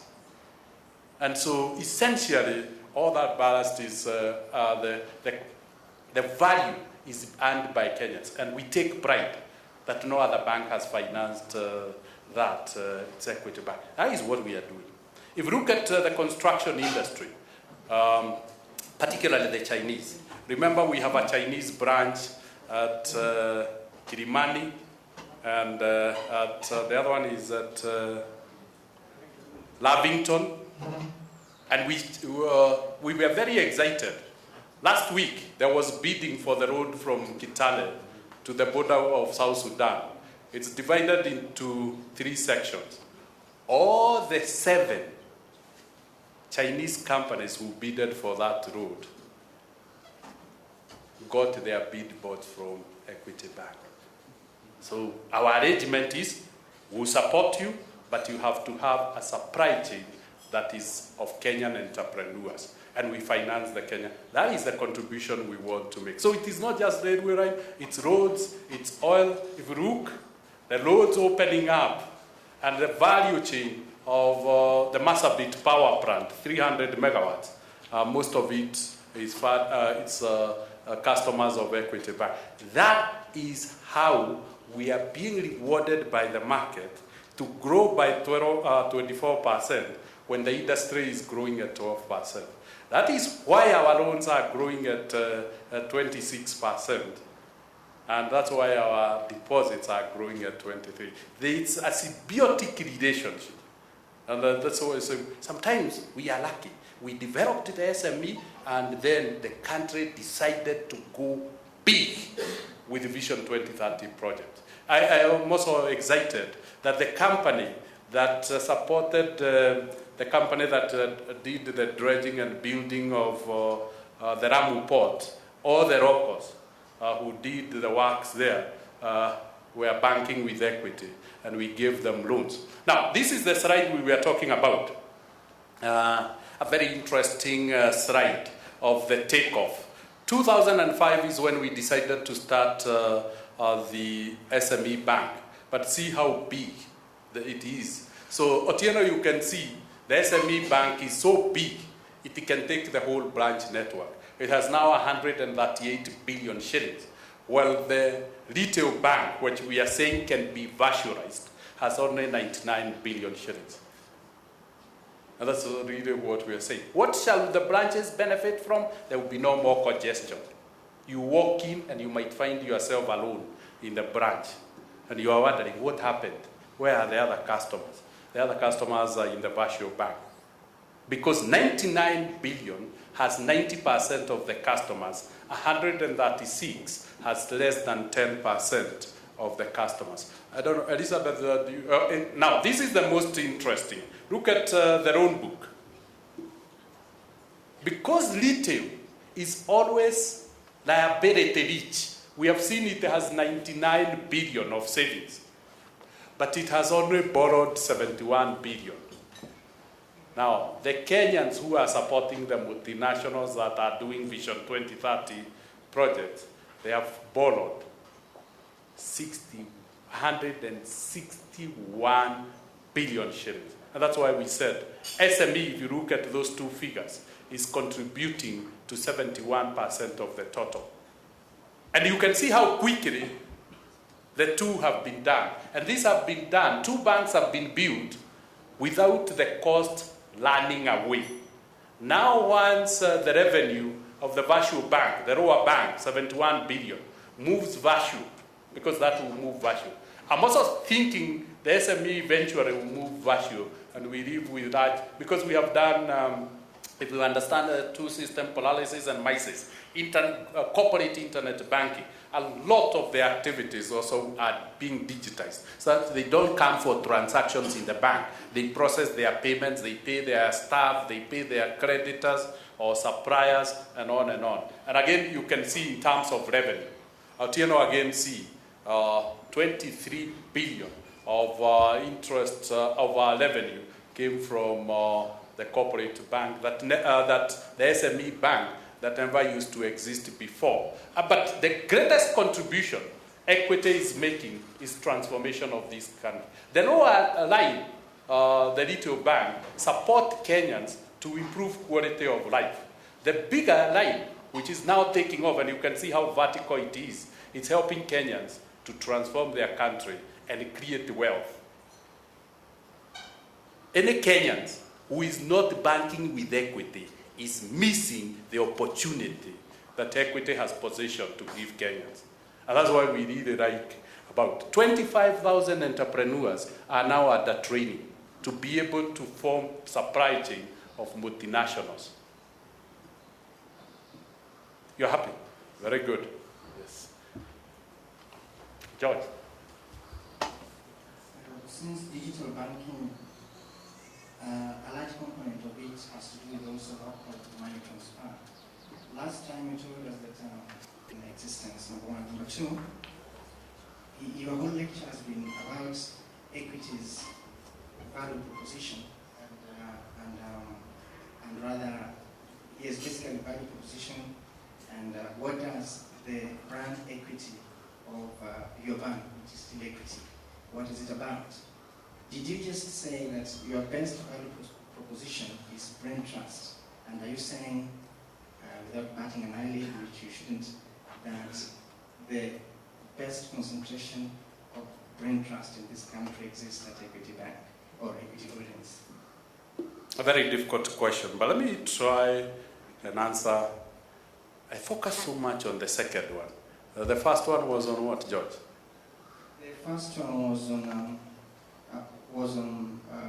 ensuring that there are no abusive practices. Oh, in money transfer. Yeah, local. Remember, we are not in money transfer for us. Money transfer is a banking service. It's like depositing money in somebody else's account, and it is always free. We haven't been able to stop the practice where people are losing 16% of all the money they are transferring in form of fees. We haven't gained the war where that is being hidden under very emotional campaigns I don't want to go there, but basically it's an abusive practice to create a casino in the name of money transfer to a nation and convert a working nation to a betting nation. Those are the practices, so we haven't been able to stop them. But the good thing, we have given Kenyans an alternative where money transfer is free, where there is no betting, so you are not inducing people emotionally other than rationally. When you capture emotions and misdirect emotions of a nation and deny citizens from using really the thrash of rational thinking, that I am losing 16% of this money I'm transferring, and you really bribe people with gambling, those are the issues that we all need to debate as Kenyans. What type of a nation? And I'm really excited. Last week there was an article. Have we converted? I think it was in the Nation, page 7. I can't remember whether it was Thursday. Have we converted a nation into a gambling nation? So it's not me saying, Kenyans have started voicing it. Those are the practices that should be stopped. Essentially, at independence, we said to Rudy Mashaban. Then 2 or 3, ni kazi, what was it? The slogan. No, not kazi, there was working nation. It was in English. Uhuru na kazi, working nation, and now we have been converted in the name of money transfer into a gambling nation. Million people gamble and play into this. Only one win. That win is so publicized that everybody thinks they will also win. But 42.999 have lost. And they have paid 80 billion shillings. And the only one who wins is given a house. It doesn't matter the value of the house. That is the nation we are building. It was a difficult question, so we haven't got it. But I hope we are trying to play a role of government. But the good thing we have achieved is we haven't seen another court case. So it appears we have helped to democratize the marketplace. Anybody who wants to make a contribution can now go. We opened that for Kenya. We paid with 1.5 years of delay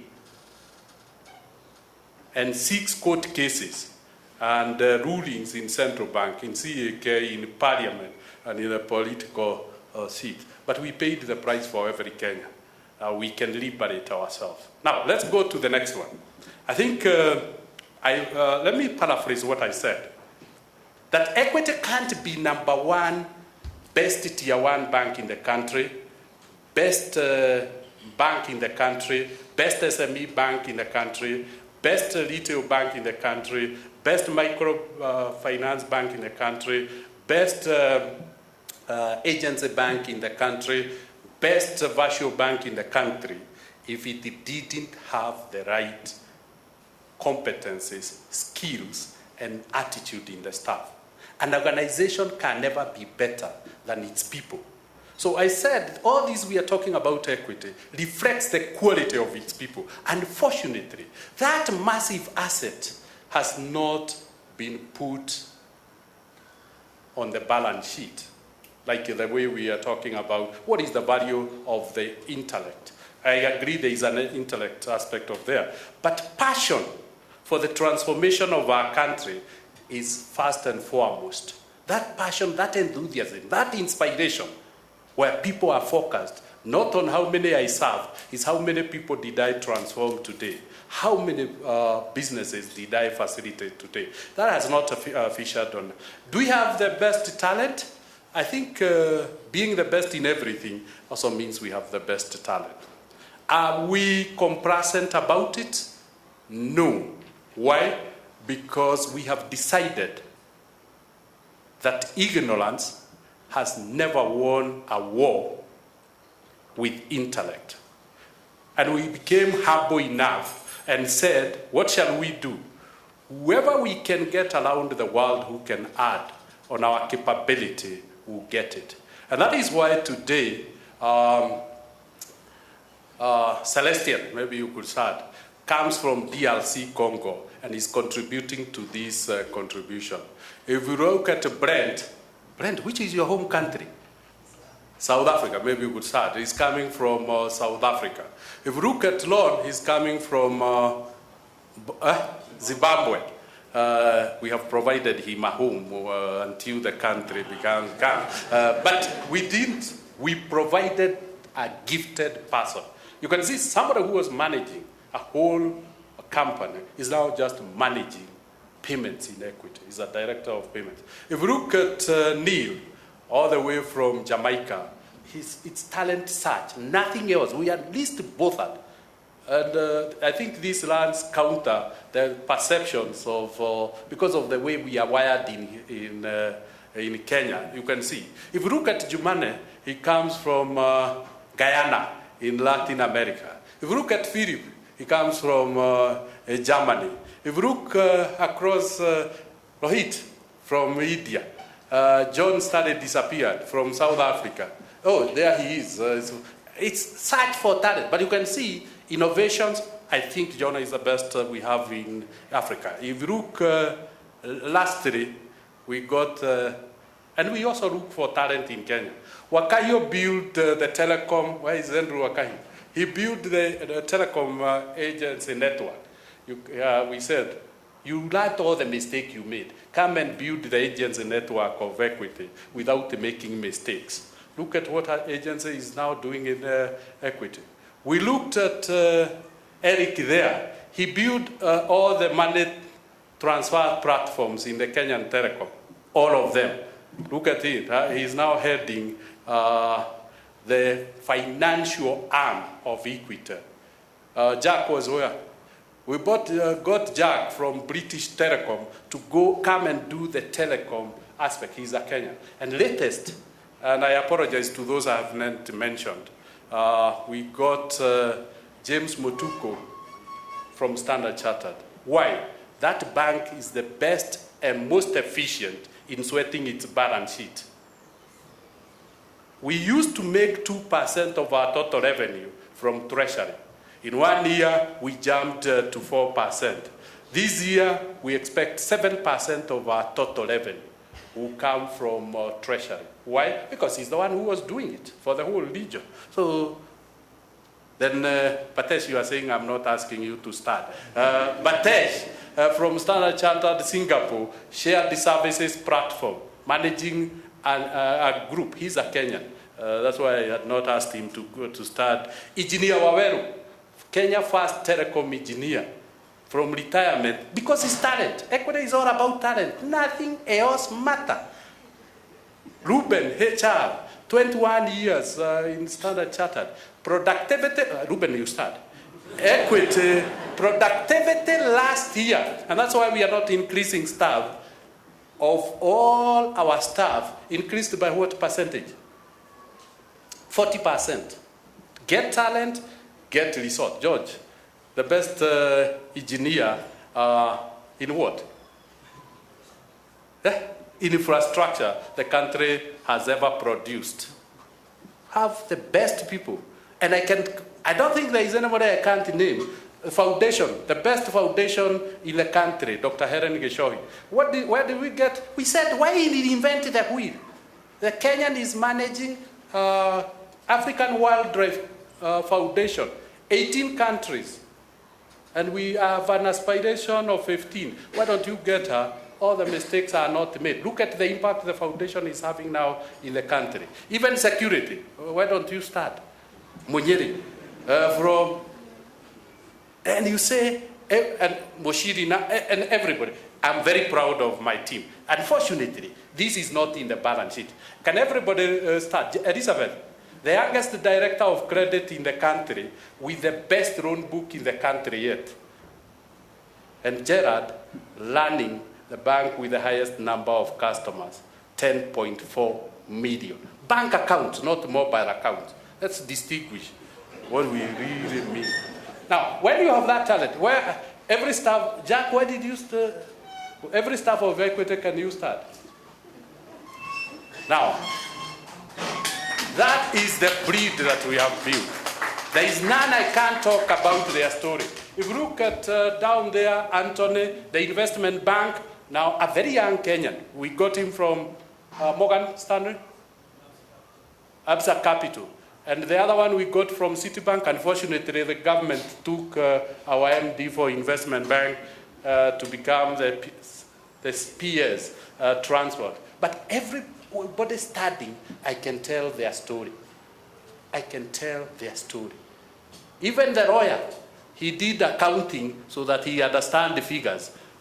And so essentially, this is what is not in the balance sheet. I wish one day we can be able to have a mechanism of translating. So George, what is starting is the Kenya's best talent, and where we are not able to get enough talent, we go global. And you can see, I think we have how many nationalities? 18. 18 nationalities working in Equity Bank. And it's purely talent. Our finance director, where is he? Yes, Anthony, he has just come from London, UBS, but he's of Nigerian origin. So essentially, if you look at the person leading our staff medical scheme, is a PhD doctor from Harvard, because this asset needs to be taken care of. And she's now the one rolling out Equity Afia. So George, I agree with you. Talent is important. Colleagues, I'm very proud of you. Thank you.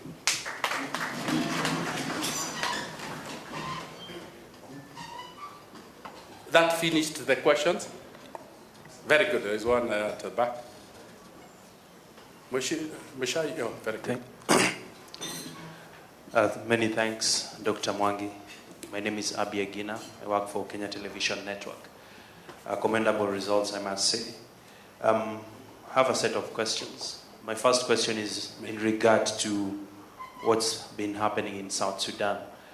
As you've rightly put it, you had not faced so much exposure compared to other banks. Perhaps looking at South Sudan, what is the time frame we are looking at when it comes to Equity beginning to reap from the peace dividends that country might have? Let me answer that, and then we keep on answering, lest I forget. I think we have not given up in South Sudan. South Sudan is part of Africa, and we want to be part of the solution. There are three things that have encouraged us most, and we think South Sudan is a going concern. The first one is the being accepted to join the East African community. That will have significant influence because they have to do the practices acceptable within the community. They have signed the protocols. So we think the investment now is protected fully. The second one is signing the recent peace agreement and seeing acceptance. That to me, why? Because it's hedged on UN support, IMF and World Bank support. So it means the country will continue to be supported. The third one, which again was a miracle that happened, is that all along we banked all the embassies in South Sudan. And that helps us to sustain the operations. But this week, we were shortlisted and won the third bid to bank the UN humanitarian agencies, 41 of them. So what do we see? While the commercial sector may not be performing, all that humanitarian economy, we hope we'll be able to bank it. And if we bank it, and Paul, we have given him the challenge to bank it because we have been chosen by the UN, then we'll be more profitable this year than we were last year. Why? Because we'll have foreign currency. All our humanitarian aid comes in foreign currency and is paid out in Sudanese pounds. So we'll be very profitable. We hope that peace will hold. So we have no real issue about it, and we are not, and we have adjusted already. And the first 2 months, we have remained profitable. Even without starting the UN, we are still profitable. We are not running into a loss. Second question? Thank you for that. My second question is in regard to the interest rates. We expect the MPC to have a sitting on 22nd. We've seen they've managed to actually hold the rates a bit steady. What are your expectations moving forward regarding the NPC? And my last question is about news that dominated Kenyan headlines as well as global headlines of the Barclays Africa Group. Does Equity see an opportunity in this? Thank you.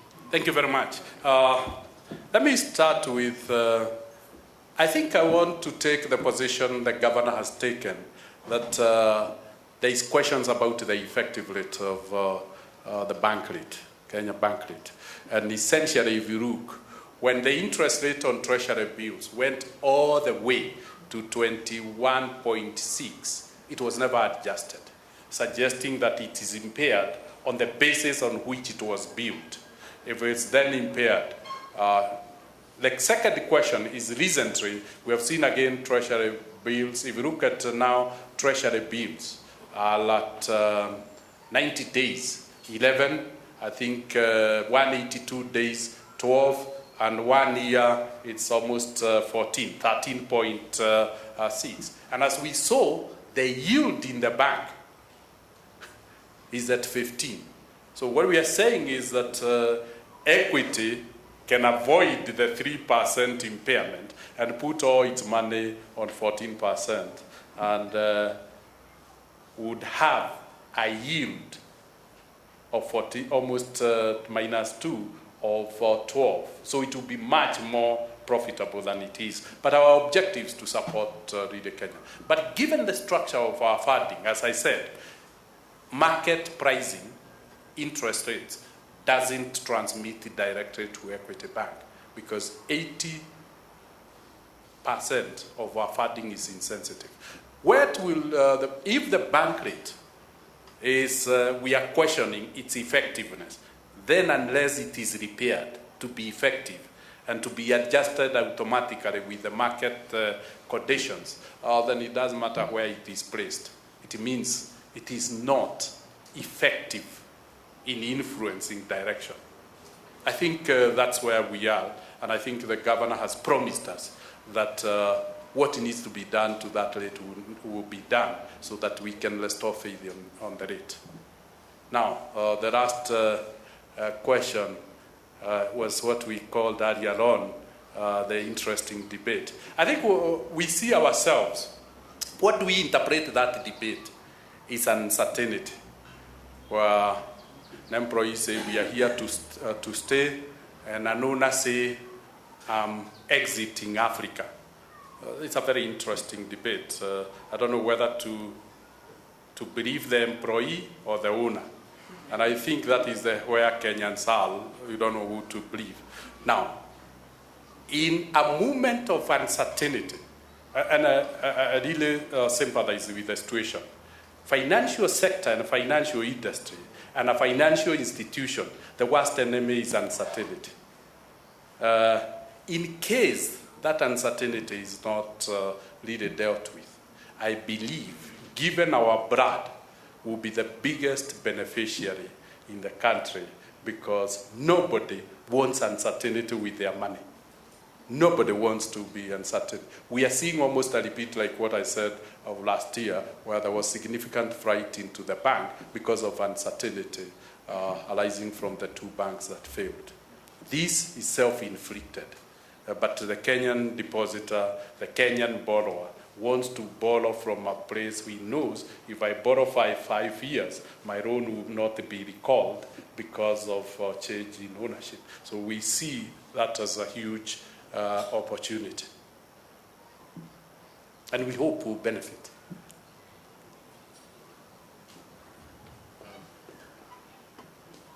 Thank you, Dr. Mwangi. I have 3 questions, really. First was on the brokerage firm. And I noticed that you had said that you had made significant gains there. Apart from the investment in the human capital, I wanted to know how you can translate these gains to the stock, to the securities exchange, and change the shareholding from the foreigners that we are predominating now and is bringing us this bear and bull run. How you can make those changes that you're experiencing here, translate them on the larger scale. Let me answer that first so that I don't forget. I think for us, brokerage is very important, and custodial. And we are automating those, we are digitalizing those two as a first priority. One, it allows Kenyans to move from low earning assets to high earning assets, and we can help them to manage that through instruments like unit trust. Or balanced what? Balanced fund accounts. So essentially, what we are really saying is, we'll use our position as number 2, number 1 brokerage to bring the retail and particularly the SME market to. Now, how are we doing that? The first one we did was to remove, for the retail segment, we removed T plus 3. It's now T plus 0. You place your sale, and the sale, we see it being picked. Instantly, we credit your account, and we can wait for 3 days for the money. But you were selling because you wanted to do something with your money. And that has tipped the balance. In terms of the second area that we are really focusing on is on the high net worth individuals and what we could call the SME, to encourage them to invest in our stock exchange so as to support local entrepreneurship. Not all of us need to be in enterprise. You can imagine if we all became entrepreneurs, who would be buying from who? So we want Kenyans to say, who are the best entrepreneurs in the country? And if we encourage those entrepreneurs to list, then Kenyans just buy that. And we all benefit from entrepreneurship. And we create organization of a size that could be able to bring economies of scale. Like the way we have done in Equity Bank. Anybody who had 1 share in 2000 has now 600 shares. The value of all those retail investors have gone up 3,546% up. That is what we need to do, to get those who have spare money to light on the back of the most given entrepreneurs, so that there is shared prosperity. There is genuine shared prosperity. Because Equity succeeds because it's supported by the Kenyan public. It has a duty to share that prosperity with Kenyans.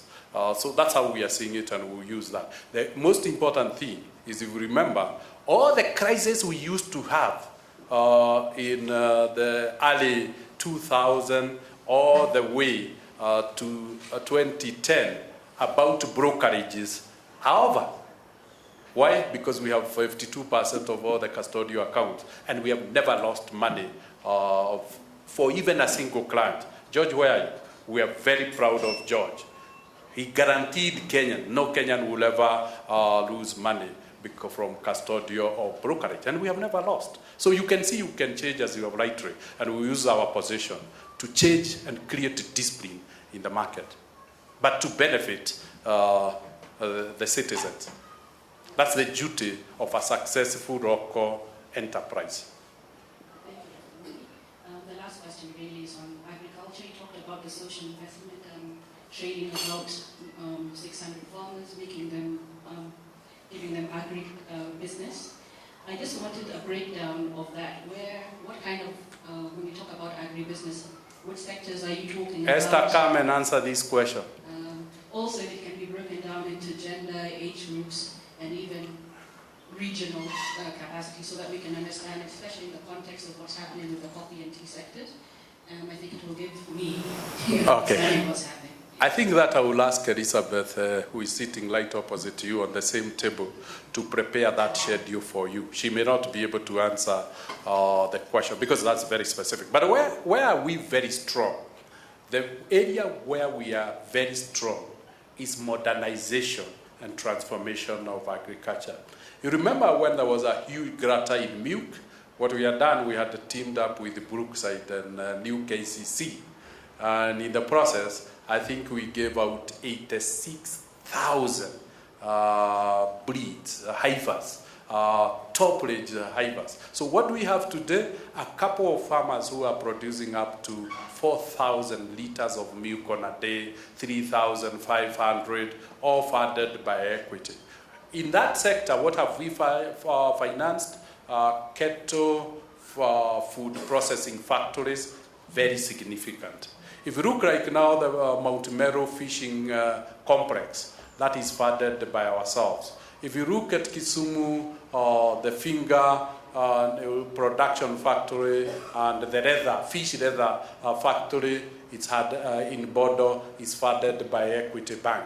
If you look at Midrand, the potato cooling plant, the biggest in Africa, just here in Kinangop, again fully funded by Equity Bank. And I can tell you about a lot. So agro-processing is central to it. Modernization, I think drip irrigation in partnership with Amiran, we have financed about how much billion shillings? About 10 billion shillings to convert greenhouses. If you look at all the greenhouses you are seeing dotting the countryside, they have drip irrigation, and it's all on equity. If you look at Eastern this year will produce the highest production of Gadam sorghum, which we entered into a partnership with East African breweries and said, stop using barley to make beer. Let us invest, and we gave a grant of 10 million for seed multiplication. I think last year the total payout was how much? There is a mic there. The payout for the farmers for Gadam sorghum. What we have seen is the increase in prices. Now they are being paid at 3 shillings. From 3 shillings to 33 shillings. And what was the total value? Or you have no number? But East African breweries last year didn't import any component. It all came from Eastern Province. With the El Nino rains, we understand we have the highest. What do?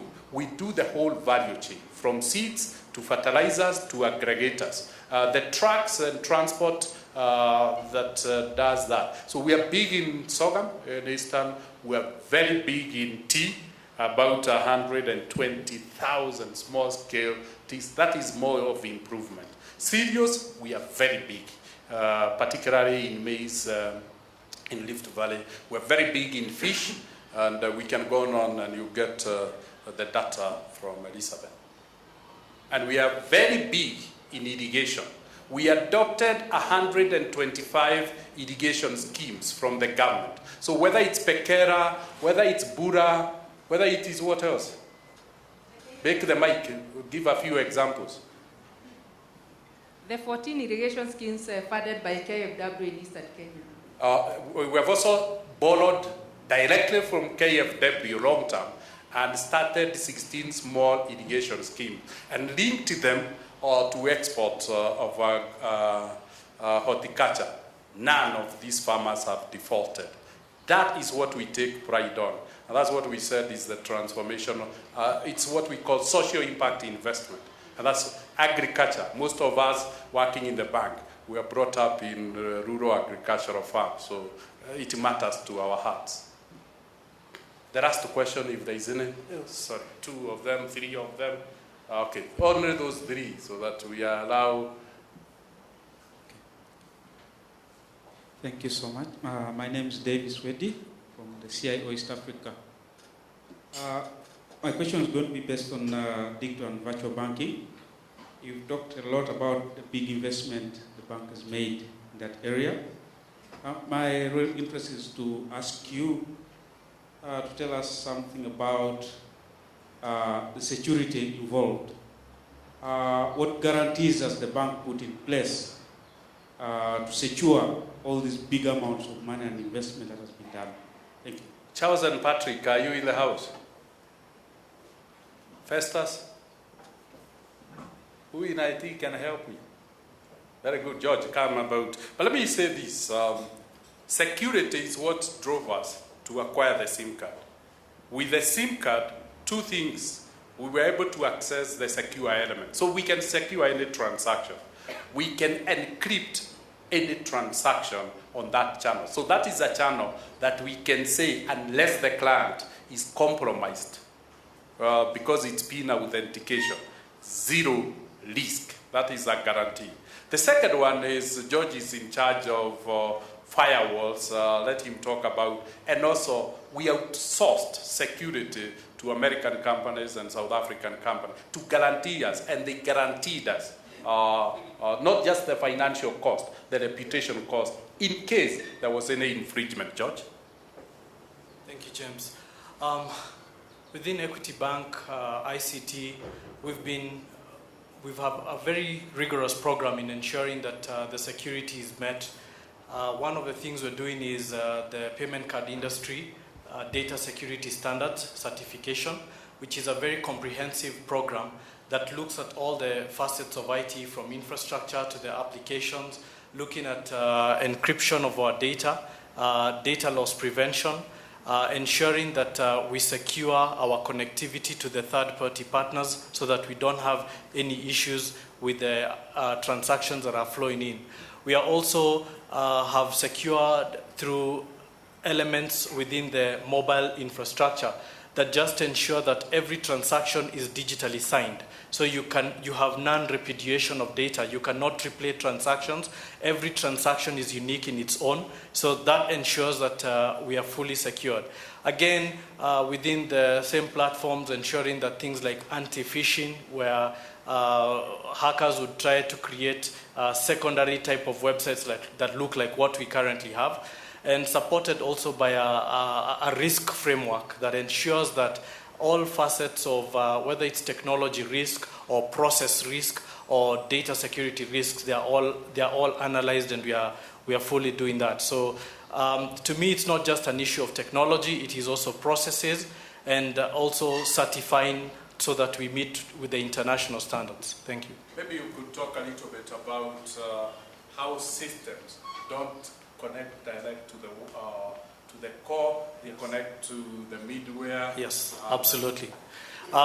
So James is talking about our enterprise service bus, and this is basically APIs that we have published out to third parties so that they securely connect to the bank as opposed to connecting directly to our core systems. So this ensures that we have put in a multi-layered security with multi-factor authentication. So whichever third-party partner that we are connecting to from business, or whether it is customers connecting through our systems, we have published web services and APIs that securely then connect to our back-end systems. This ensures that our data is fully protected, ensures that our back-end systems are only the authorized connections basically make the connections to us. So in essence, it's an end-to-end security architecture As I said, certifying through the payment card industry data security standards, which is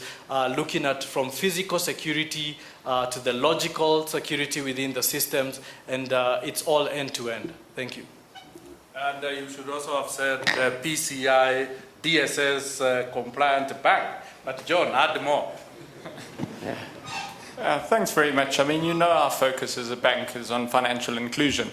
Now, if you have a look at a financial transaction, it's moving bits and bytes. You know, engineer always says it, it's moving noughts and ones. Now, when you move 1 shilling, there's a string of data with a lot of noughts and a 1 at the end. When you move hundreds of millions of shillings, it's just got a lot more ones in the string. Now, you should be able to move the one with 1 0 at the end with the same security as the big one. So as a bank, we haven't focused like the big banks. Let's secure the big transactions. We're saying, let's secure the little transactions, because if you can secure the little transactions, of course the big transactions will be secure. Now, there are 2 ways of doing that, and James has mentioned the one, you need access to secure elements. We were the first bank in this country to roll out EMV cards, chip and pin. Chip and pin is great because sitting on the on the card are secure elements. We've now taken that to the next layer. What does a SIM card look like? You know, you've got pictures of SIM cards here. Does it look like your EMV card? Yes, it looks like your EMV card. It's the same little connectors and everything. Well, believe you me, there's the same technology sitting inside that SIM card. But we said as a bank, how do we take ownership of that? You know, if you look, I was quoted a long time ago as saying, whoever owns a SIM card owns the customer, because it's from a security point of view. So we own the customer from the secure elements point of view. Now, what we've also done is that all that security is called in-band security. You're using one channel to secure it. Well, you know what? It's a lot better if you do out-of-band security. And you would have seen in the press, a little while ago, we launched something called Intersect. And it went pretty quietly on page 3 of the newspaper, but that was very significant because we're doing out-of-band authentication. So you know with the internet, you've got in-band, people hack and they do man-in-the-middle attacks. Well, you know what? When you've got a mobile phone, if you go on the internet, you're using one channel. On your phone, you can use another channel. And the most secure channel is actually USSD, because it's very hard for somebody to hack both channels.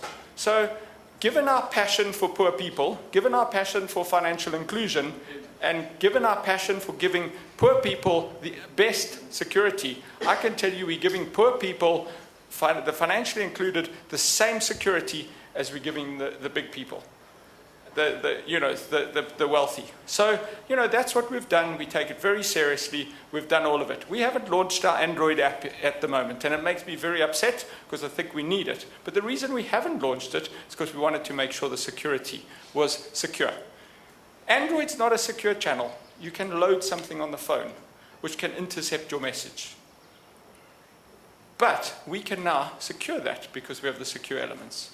So we take it very seriously, hugely seriously, and I think we've led that up until now, and we'll continue to lead that space. So it's innovation. The reason why I asked John is innovations is led by security. I asked Neil to talk about Equitel, and he says John has talked almost everything. But engineer might add something. Point of note.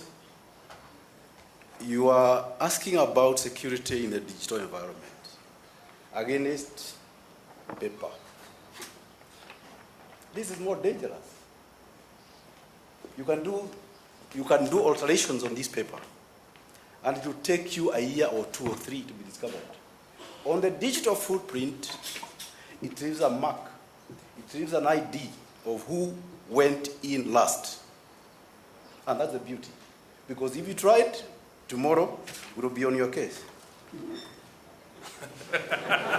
The audit trail is more powerful digitally than on paper, on manual system. But also the most important thing is security on the payment devices. And I had invited Lon maybe to talk about how do we secure transactions on the payment devices. Thank you, James. I think the most important thing to understand with security is it's not a destination. We have to remain continually vigilant and up to date with the kind of attacks that are happening globally. Just in the last week, there have been major press reports from NatWest Bank, RBS Bank, First National Bank in South Africa, with a myriad form of attacks, SIM swap attacks, insertion attacks. And so our conservatism and our main focus on security for customers has meant that we've been slow, as John has said, with launching some services. Our smartphone app hasn't been out because the security has not been at the point we want. Our e-commerce transactions, we've limited most of our customers to very small transaction values because we have not yet had the security we want. And the new out-of-band security will give us the assurance that we can feel safe, saying we are comfortable now to allow our customers to do this. So it's security before profit in this case. And we'll continue to operate on that manner. And again, we have to remain continually vigilant and continually look at the new forms of attack vectors that happen out there and adapt and continue to defeat them. Thank you. So security is one area that we don't compromise. It's the most expensive line item in the bank. Basically, if you can't secure, don't do when we don't do. So I would like to guarantee Kenyans, when they bank with Equity, certainly they are banking with the most secure bank in the country. There was a question there. I know I'll come to you. Edwin Chui from Diane Blair. A couple questions. One, it's quite clear now that other banks in Kenya are sort of taking after your model. Is there any one bank or two that you consider a formidable opponent? And if so, why? And number two, which other country in Africa should we expect you to be going into and when? And number three, what was the exposure, if any, to the two banks that were put under statutory management last year? Thank you very much. Let me answer the last one because it's the easiest, it's zero. The second question, which country are we likely to go to? I think this year we're not going to any country. We want to make Tanzania, Uganda, Rwanda, Uganda and DRC to contribute at least 30% of the asset to grow their return to shareholders or return on equity to 2% and hopefully contribute 15% of the profitability of the bank. So it is now mining on those ones. However, we are really prepared that if Ethiopia opens, we'll break that rule. But we believe it will open next year, and we have prepared adequately for next year, if possible, to open. We don't want to go on another model that we don't know. We only know intermediation, saving-based banking. We don't want to take the rep office. We don't want to take lease hire license. We have been given those two. We have said, no, we want a bank license, and because that's what we know best, and that's where you can have the biggest impact. If that opens, we can, but we are very confident it will open next year, most likely, and we are ready to go and set foot. Everything else is put on hold until we mine properly, and also we turn out South Sudan to regain its own position. But we believe the humanitarian sector or business will be sufficient to make us reasonable. I understand your question was dealt with in the process. There being no other question, I want to take this opportunity on behalf of Equity Bank to thank you most sincerely. As I introduced my colleagues, there is one person who thrills all of us, Purity Kenyanjui.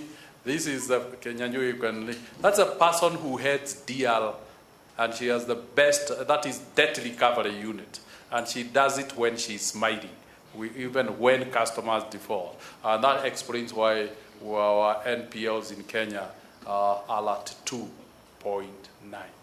We will forever be grateful for. And as you saw, all of them are young. So those who have been debating about succession, you can see the board will be spoiled of who to choose.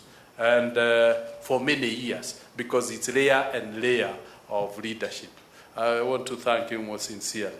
And maybe I could also have added, George, that every child, girl or boy, who lead national examination at Form 4 in their district join Equity.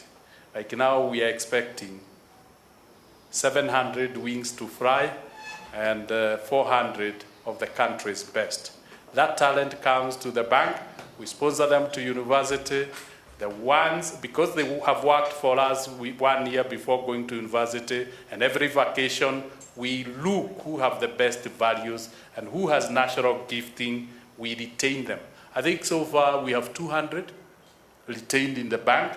And again, when we sponsor them to our international universities, like Harvard, where we have 26, Stanford, where we have 24, Yale, where we have 18, every summer we bring them back to the country. And when we bring them, they work in the bank in different based on, and we really scrutinize them. The best, we always bring them back when they finish there, and we spread them within the group. Some are investment bank, some are in insurance. So talent is very important for us, and we never see a deal pipe or talent ever being a challenge for many years to come, and we shall maintain that. Balot, I could have also introduced you. Those who know, maybe you could, he used to be the chief operations officer of a telecom, and now he's on the board of Equitel, and he's helping us really get it really right. So you can see the talent that drives Equity. With those many, many remarks, I want to thank you most sincerely for being patient with me. We'll be available to interact for questions that you didn't gather courage to ask publicly. And the directors, if the directors can all be upstanding, from John there, Mary, and the rest, grab any of them. They can answer your questions. Thank you very much, and have a lovely day.